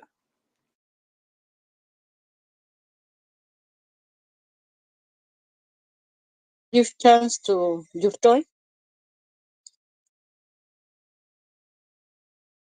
I think, was it Brother Deng who was here before Jurtang? Or was it Jurtang who came? And then after that, we'll give a chance to Engineer Warila too. Good morning, good evening, my people. I think what we are talking is very important. Thank you, Sister Antoinette Akwat, and Niwai, and Medit, and all the rescue people which are helping our people in Northern Sudan. The main topic that I came up here, we Southern Sudanese, we have to avoid political this time because the politics is not going to add anything here in this group, because people are talking about to bring people out in Southern Sudan, and this bringing people out in Southern Sudan, Akwad, you did a great job, and Antoinette. Like in my group of Tony, we are contributing a little bit so that we can bring out 5 people, 6 people, 10 people, 50 people. It means that we rescue Southern Sudan. But if we come and talk again about Northern Sudan or Afanile or Barkizal, all these things will not bring our people out from Southern Sudan. What we need to bring them. Even if we bring one person from Northern Sudan, that one person will bring million people later on in the future. So let us focus not to blame the government or not to blame people of Afanile. It is our problem. All of us as Sudanese, we were given our country and then we fought again, and then people, they run. Because when you want to die, you run wherever you're going to save your life. And if the war went and broke out, we are not going to blame them. Why you guys run to Northern Sudan and leave Southern Sudan? It is time for rescue, not a time for blaming. Secondly, what you said, Akwad, is good, because people there in Paloj, they have to help to bring milk, to bring anything, whatever, even those gold tau made.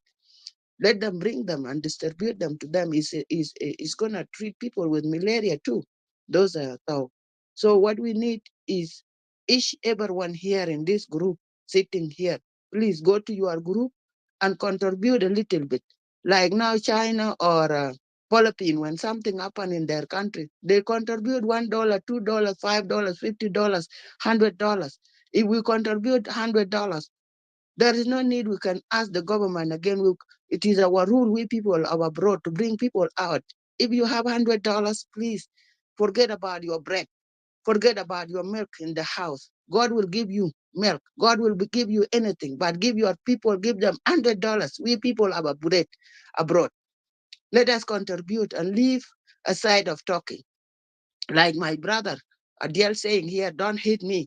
I don't hate Adiel. Adiel was a chairman of Jing in Calgary, and I was a woman of advisor of Jing, and I was standing with Adiel when we were in the office for 4 years. He was in the seat for 4 years, holding him.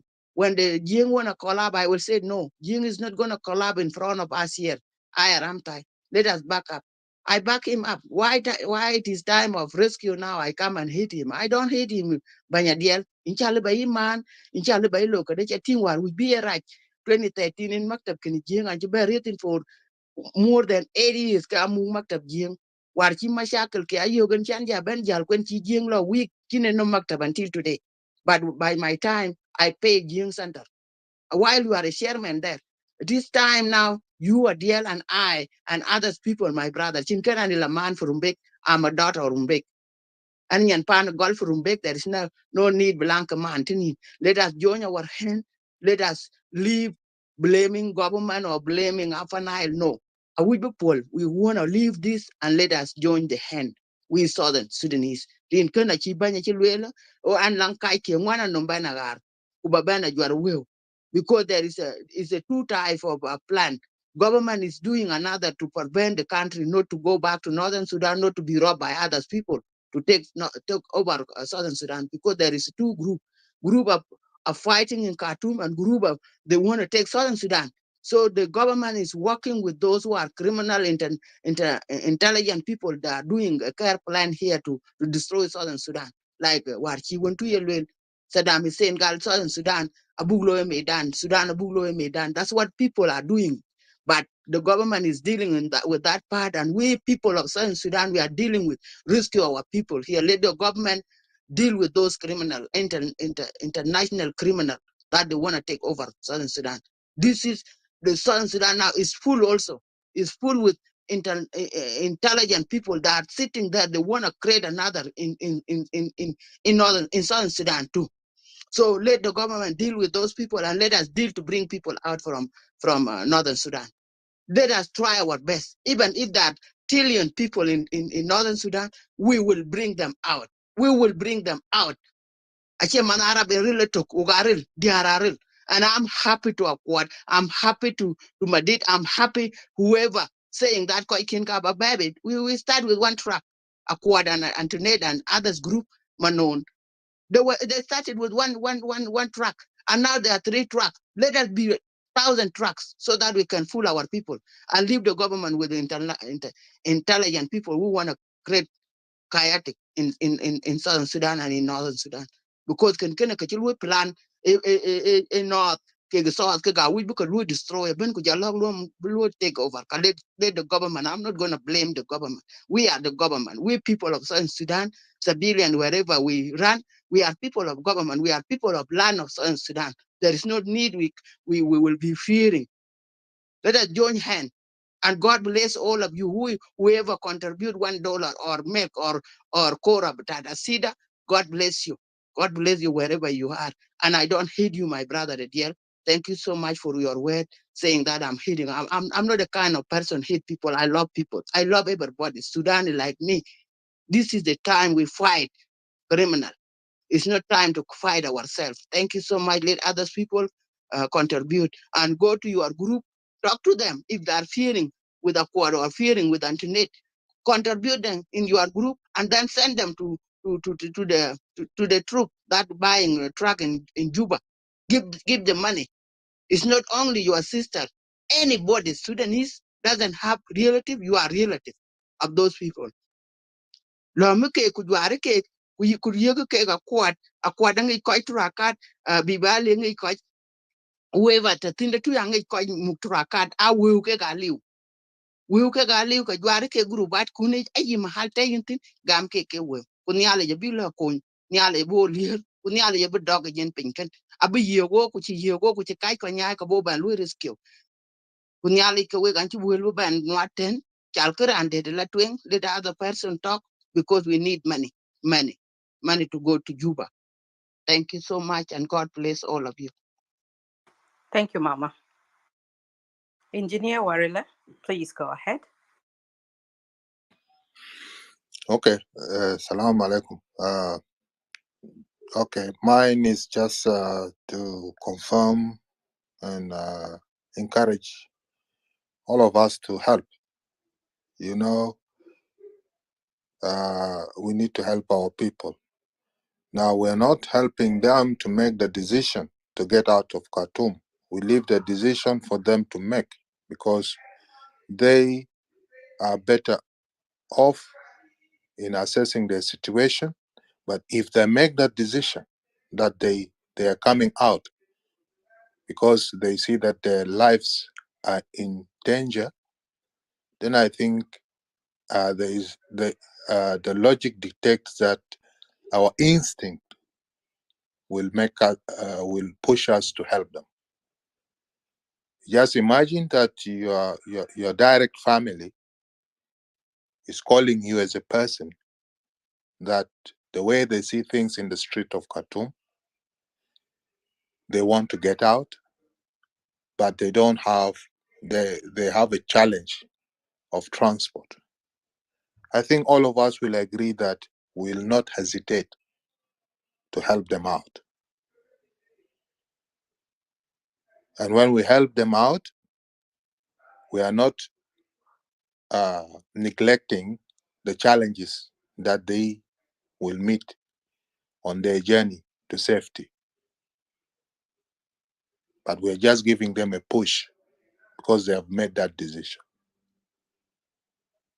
I think if we look at it at this micro level, then it will give us incentive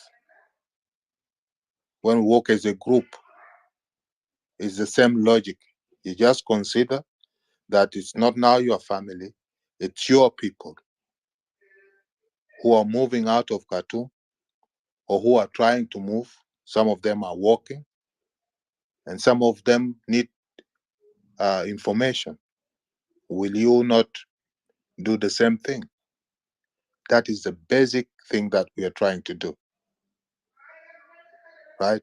We are trying to help the people who have decided to get out of Khartoum. Let me share with you my personal experience with evacuation. In 2016, when people were fighting, I was at risk. Me as a person, I had to take refuge in one of my friend's residence for 1 week. But before the 1 week finished, in the third day, the risk is so high that I felt like he cannot give me protection anymore. So I had to make a decision to get out of his house and risk going all the way from Kator up to the UNAMIS camp. Or I stay in the house and I risk that somebody can come and harm me, because the way I saw it, he might not give me protection anymore. At that particular point, I had wanted to go. And if I went out, I might reach the UNAMIS camp safely. Or somebody will get me in between. I decided to stay because they had advised me that if I go, I might be killed in the middle. Was that the right decision? I made choices. So it's all about choice now. We are not saying that the people who are getting out or who are trying to help will definitely reach safely or have a better life. No. We are saying that what we hear from them is that they are at risk of being killed by stray bullets, by stray bombs. Their lives, according to their story, their health is not secured because the health system is down. And we see from the media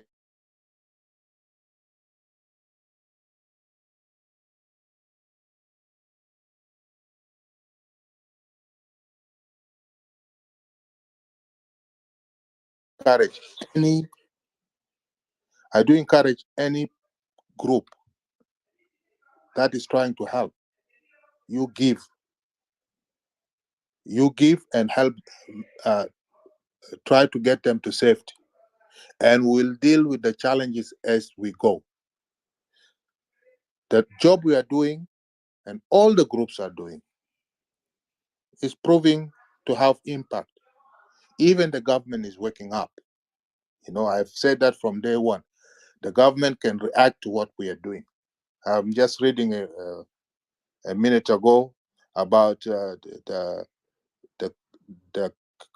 humanitarian minister being approved and given mandate to help to engage. How does that come in? It came in because they saw that the people have taken it on their own hands to do something. And this is not the first time when we stand together, when we stood together for the issue of the Jungule Canal, and we made noise. It affected the way the government is dealing with the issue. So I will stop here, but I don't get discouraged. If you can't do it as a group, do it at the community level, do at the family level, but help when help is needed. Thank you very much.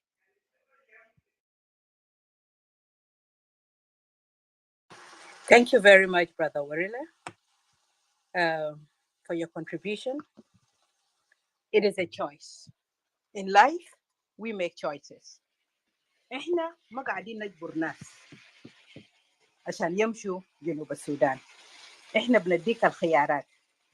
الناس اللي إحنا شلناهم يا جماعة ضربوا تلفونات لينا وقالوا يا جماعة أنا عندي أحد في حتة الفلان بتقدر تساعدونا. إحنا بنوريهم المواقع. المواقع كان بتاعت الليلة كان في باصات حتشيل الناس من حج يوسف، في باصات كان حتشيل الناس من كلاكلة ومن الخرطوم. يا جماعة ما حاجة إجباري خالص، أنت عامل اللي عليك، وأنا ما بقول لك بس ساعد أهلك، ساعد زول بتاعك المحتاج، وفكر في زول اللي ما عنده زول خالص.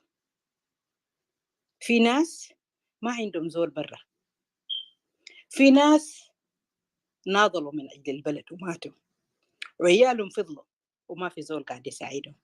دي الحتة اللي إحنا بنجي فيه كcitizens of South Sudan عشان نساعد ناس بتاعنا. زي ما واريلا قال حنعمل غلطات، يس ما في موية، يس ما في أكل، ما في خيمة، لكن في حاجة واحد غيم الناس الكلهم اللي هناك في الرنج وفي فولج حياة بتاع they have it. يبقى بعد ده هم برضو ممكن ينظموا بعض وإحنا برضو ممكن ننظم بعض، وإنت ممكن تشوف إنه في مشكلة وإنت هتشوف تجيب حل. حل بتاعك بيجي كيف؟ إنت ممكن تتبرع قروش. حل بتاعك بيجي كيف؟ إنت ممكن تكلم ناس في مناطق بتاعت الرنج ده عشان يتبرعوا ويساعدوا ويساهموا. لو إنت قاعد تسمع ساكت زي أخوي تشول كل وقت بيجي في كل غرفة وبيقعد لغاية ساعات متأخر، وأنا متأكد هو يتبرع كمان. أنت عامل دور بتاعك، عامل دور بتاعك. لو أنت سمحت أمشي قول للناس يا جماعة في بنك اسمه بنك كاكا بترسل بيه قروش، في زول اسمه جون ماثيو أنت ممكن ترسل قروش معاه، في زول في الجوبة تجار أخوي كان مشى له قبل كم يوم أمشي له. أنا عندي زول في خرطوم علق اديني تليفون بتاع بيتر انا بوديه. لو انا وديت لزول معلومه، لو انا قلت لزول القاعد في الخرطوم وعيان وانا وصيته قلت له انت خد ادويه بتاعك جنبك، لما تجي تجري ادويه بتاعك امسكه وشيله معاك. زول اللي عنده ضغط، زول اللي عنده سكري، عنده نفس المشكله. ده تويه. لو انت عملت جزء بتاع التويه انت بتكون عملت اللي عليك كويس، انت بتكون عملت دورك. فيا اخوانا ما نلوم الناس اللي قاعدين يعملوا البسيط بتاعهم ده اللي بيقعدوا 24 ساعة كويس. انت برضو قول لهم ده حاجة كويس. احنا بعد مرات بنقعد ساعات. اول امبارح انا قعدت 24 ساعة من غير نوم. ابوكم امبارح the same thing.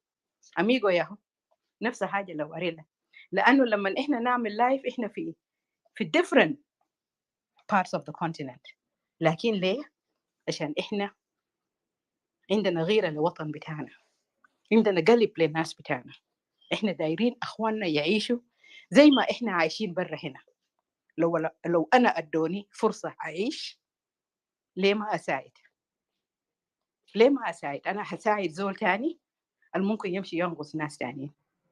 الليله انا ممكن اساعد 10 تنفار عشان يمشوا الجنوب، ده انا اقوى بس براي. انا ممكن اساعد 20 لانه ادوني الفرصه.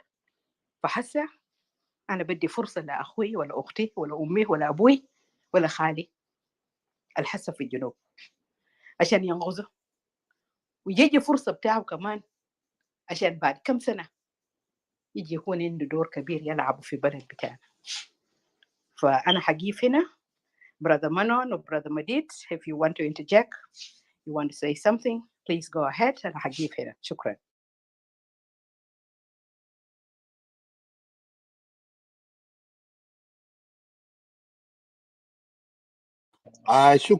شكرا Dr. Rakwat.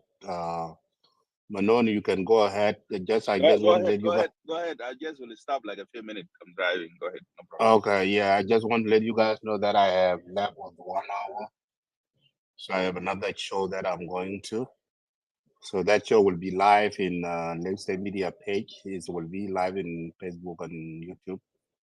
So we will be bringing in some of the Sudanese that former politician, professor, doctors. They will come and talk about what's going on in Sudan. So we hosted them last week, and we will be hosting them today. So we will be talking a lot. Mostly they will talk about the humanitarian crisis. They will be talking about what will be done to bring peace and much more. And what are they talk about these two generals. So another thing too, next week we will be bringing in some of the generals who are fighting on the ground in Khartoum. So they're supposed to be in this show today, but they will not because the conflict is still going on. So they say that for the political reason they will not appear today, but sometime we will bring them. So I have a connection with those Sudanese in Khartoum, but some of them they are in diaspora. Some are in Canada, some are in US here, and some are in even part of the Middle East. So and they come together. So look forward for that show. You will be learning a lot. So what the reaction toward this crisis going on in Sudan? So this humanitarian crisis really they formed their own organization. So they are raising money, millions of dollars, supporting their own people that who are suffering right now in Khartoum. So and some of them are moved to Chad border between Chad and Sudan. So this is what we are doing as a South Sudanese. This is what we can do. We need to do the same thing to our citizens who are stuck in Khartoum, who are stuck on the border. So who cannot have anybody. They don't have relatives in the United States. They don't have relatives in Canada. They don't have relatives in Australia or Europe. But us here, we are doing what Dr. Okwa doing and anti-internet and your Twitch, your Twitch and Warilo, Manon, what they are doing. They are the voices of those people who don't have anybody.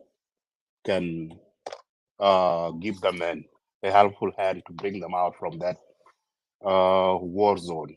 So all of us, we have a role to play. So anything that you give, and Amigo is down there too, is one of the team. So all these people that you have to direct your donation to. So anything that you give will help these people. So it's good that the crisis that happened in Khartoum, this will give us who we are. Always Sudanese will love our people to help them when there is a crisis happen like this. So I understand what some of the people are saying, talk about yes, government is a work for the government to to bring these people out. But we have 1 point something thousand or million people living in Khartoum from source.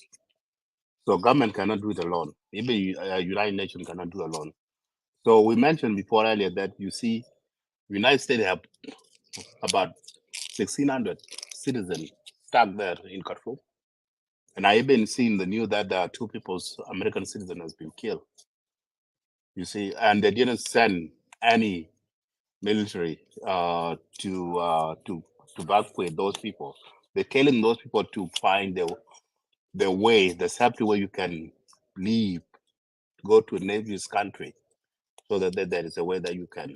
Those people who make it to Egypt, they can be lifted there from Egypt to the United States. You see, so but that's the same thing we can do, because Sudan and South Sudan are not that far away. It's just between the border. When they leave out from that crisis, they can come from the safety in part of the source. So those are the things that we want to know. Let us stay away from political rhetoric that I see in Clubhouse they're doing. Let us stay away from this. So what this team doing, raising fund, is not raising fund for specific people that they will go and bring them out. That's what I'm hearing. That's not the case. This team are raising money to get all Jinobin who are stuck there in Khartoum to Sudan, to South Sudan. So that's what they are doing. So they do not dwell on negative propaganda. All this is not going to help our people. So this is the message that I would like to let all of us know each other, that if there is a humanitarian crisis like this, we have to come together as one people, so that we can help our people. So we people who are staying in diaspora, we can help, we can do much better than the government can do. So those things are the thing that I just small few word that I want to add, Dr. Akwad and internet. So because these are the things that we need to do. I am busy so much, so I don't have a chance though today. I just take this opportunity to open this room for you guys, so your word can go out. So, and if there's anything that you guys want me to do, let me know. I will do my best to help out. So I would give my microphone back to you, Manon, and thank you for listening. Thank you so much. Okay, thank you. So, Manon, I want to have a request. Madid, you know that your Lake State media has got audience.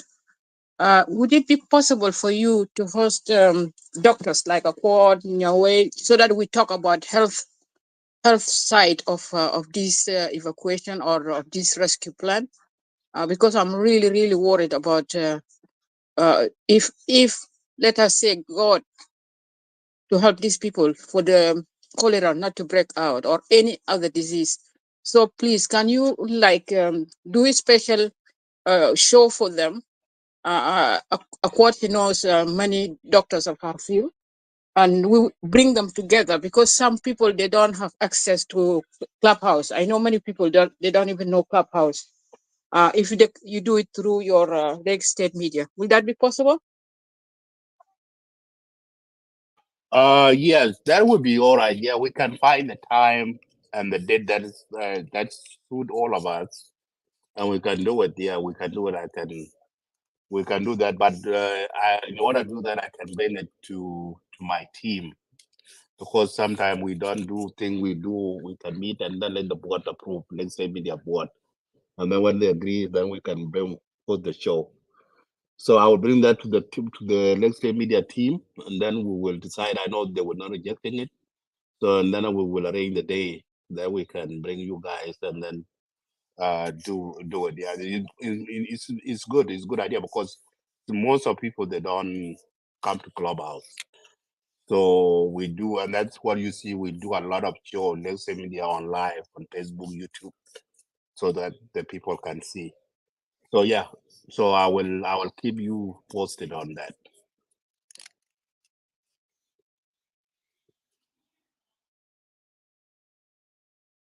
okay, thank you there, Medit. Also, my appeal to you also with the show that you're doing today, if you can upload GoFundMe while you are hosting this event, will be appreciated. because we need to pass the GoFundMe and share it as much as we can, and you can repeat it during or announce during your show time to time, so at least people will know that there's a link also that actually being drive. I don't know, maybe it depends on your organization if they will accept that or not, but if you guys can do it, we'll appreciate it, so at least we can drive more audience to GoFundMe. So far, we appreciate those who actually pledge within the GoFundMe. Since we opened this room this morning, since we did open this room, we have the amount increased was $70, which is mean two people at least they donate $70. This is a lot for the South Sudan Eagle Media. Without you opening this room, I don't think we would have raised this money of $70. But because you opened this room this morning, it make a difference now and increase the amount that was actually being donated since yesterday, because we are following up the GoFundMe. Early, I think Kunjok is not here. He was asking about what is. I was in and out, so maybe some of my colleagues here, maybe they answer him regarding how those people after the evacuation, how they're going to be surviving and all these things. What are the things that will help them out? The way we're reading the globally now, the world, we South Sudanese, it is a time for us to take responsibility, because dependency to others, even this so-called United Nations food support and all these things in South Sudan, they contribute even to corruption, in my opinion. They contribute to corruption, they contribute to laziness. People don't want to work. We have a very good land that can be feeding even whole Africa, not all of us South Sudanese. But this is the global politics, instead of helping the person to become self-sufficient, they want you to be feeding with the food that will not actually enough for you, will not even give you more freedoms for you to be self-sufficient. And this is one of the problem. So globally, there is a crisis globally. We are watching it, we've seen the Ukraine crisis came in, and also the big powers, superpower, they are raising for issue of the power, China and America. And when it comes to priorities, everyone, not even the countries, you take care of yourself first before you help others. So we see that there's decline of a system, and there's a cutting of a system, especially for countries like Africa and other places, inexpensive of the superpower war in Ukraine, and developing the new weapons. Arm race is being going on between China, Russia, and America. So we are not expecting a lot from NGOs or from international NGOs or UN and so on. Now we have seen, even for the crisis of Sudan, we've seen is one of example. Until now, there's no any assistance that went to help Sudanese with this crisis. The world is changing. Therefore, South Sudan also is facing of shortage of food from last year, which is caused by the environment, climate change, and there's a severe food shortage in South Sudan. Therefore, we as a South Sudanese, we have to encourage our communities, our people this year to go to farm. Seriously, they have to go to farming. Sitting in Juba and all this karfeta and all this dressing a good clothes and your pocket is empty is not helping at all. It is better for you to go to farms, and sweat in, but in the end, it will pay off. It will pay off for your freedom. It will pay off for your security. It will pay off for being self-sufficient. So there are NGOs in South Sudan that will help. But the problem here, this crisis came from nowhere. Nobody was expecting that this thing will happen. And maybe the International World Food Program and other organizations in South Sudan, maybe what they plan for this year, they know already how many people that will need assistance from them and how many people they expect to distribute food to them. It's not everybody in South Sudan that get food from World Food Program. But now with the new crisis coming in, people are coming back from Sudan, with the big numbers, and already South Sudan is facing food shortage, it means that collectively our government need to take some responsibility and some austerity measuring, and it's a time for them now to plan for injecting some money for food. I know government has been doing it in some areas. In some state, they do give some money for the state government to buy the food. And subsidize, like in Northern Bahr Ghazal, last year they did subsidize for sorghum, where actually the state government was actually bought the food from sorghum from Northern Sudan, and they were able to sell it around July, around August, when the prices, rocket in the market, and they were able to sell it with a low price to the communities. And I think that helped. Is they're not giving it for free, but at least they're giving it with a price that can be affordable for our citizens. And I think that type of mechanism, South Sudan government need to think about applying even those ideas that apply by Sudan government in the early when they came to power, like distributing food through the Jamiat Townia, and communities with a card to access to the basic food with the low prices that are actually subsidized by government. Those are helpful. I know World Bank will not agree with you with their policy. They will come and advise you with the crazy ideas that don't subsidize, is not going to help your economy to grow up and all this. It is not their choice. It is not their. It is our choice to see what makes sense to us and for our people actually. And I think South Sudan government need to prepare more than ever, because the crisis in Sudan definitely will affect us in terms of food shortage, in terms of people now coming back home. And for us as a South Sudanese in diaspora, I think the initiative that we started now should not stop.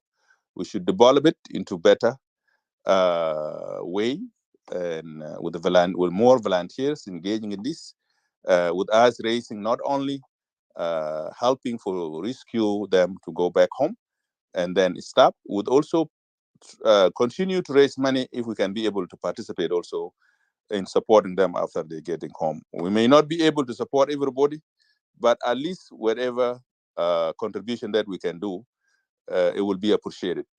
All these international NGOs, all these international World Food Program or Save Children, all this, they just get money from collection. The money that they get it from fundraising, from the goodwill of the people, is more even than what some government like USAID or other government pledged for them. They have percentage that they raise, and I think that's where we South Sudanese have to capitalize on that. Even though if we think we can raise some money and give it even to those agencies, they are trustworthy agency as long as they can buy food and distribute to our people, whether the World Food Program or other organization. We can mobilize the money and give it to them, and they can still help to distribute it to the people, or we can buy it ourselves if there is a trustable NGOs on the ground, that independent agency that actually running by South Sudanese also, they can still distribute whatever the food that we can bring in. So the plan should not be just only rescuing people and then we stop from there. We should continue having a big networking, and we need more volunteers to engage in this, because this is a volunteer job. Nobody get paid for it, and nobody get credit for this. It is just helping people in any way we can. So there are challenges for in terms of South Sudan. We know what we are expecting and what is coming, and the prices now are actually going up in terms of sorghum, because sorghum is the most food that's consumed in South Sudan. So the prices are going up. Actually, I don't know about the Rang, because Rang also produce a lot of sorghums. They may have a lot of in the security food that may be used to be sent to the other state in South Sudan, or at least people can get access to it, because Northern Sudan now also is going to face the same crisis, because now with this crisis, the farming may not succeed the way it's supposed to be, usually in Sudan. So there's a lot. So the best way is to encourage people to farm this year, and this is the campaign that government should encourage. People have to go to farming this year, and we hope for the God to have a balancing rain that actually will not destroy the crops for the people of South Sudan. So this is what I can add, and I will yell it back to the rest of mediator, or we have a new person come up, can pick it up from there. General, thank you.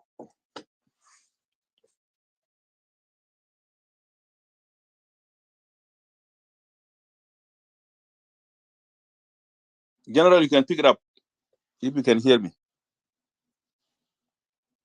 Marialit.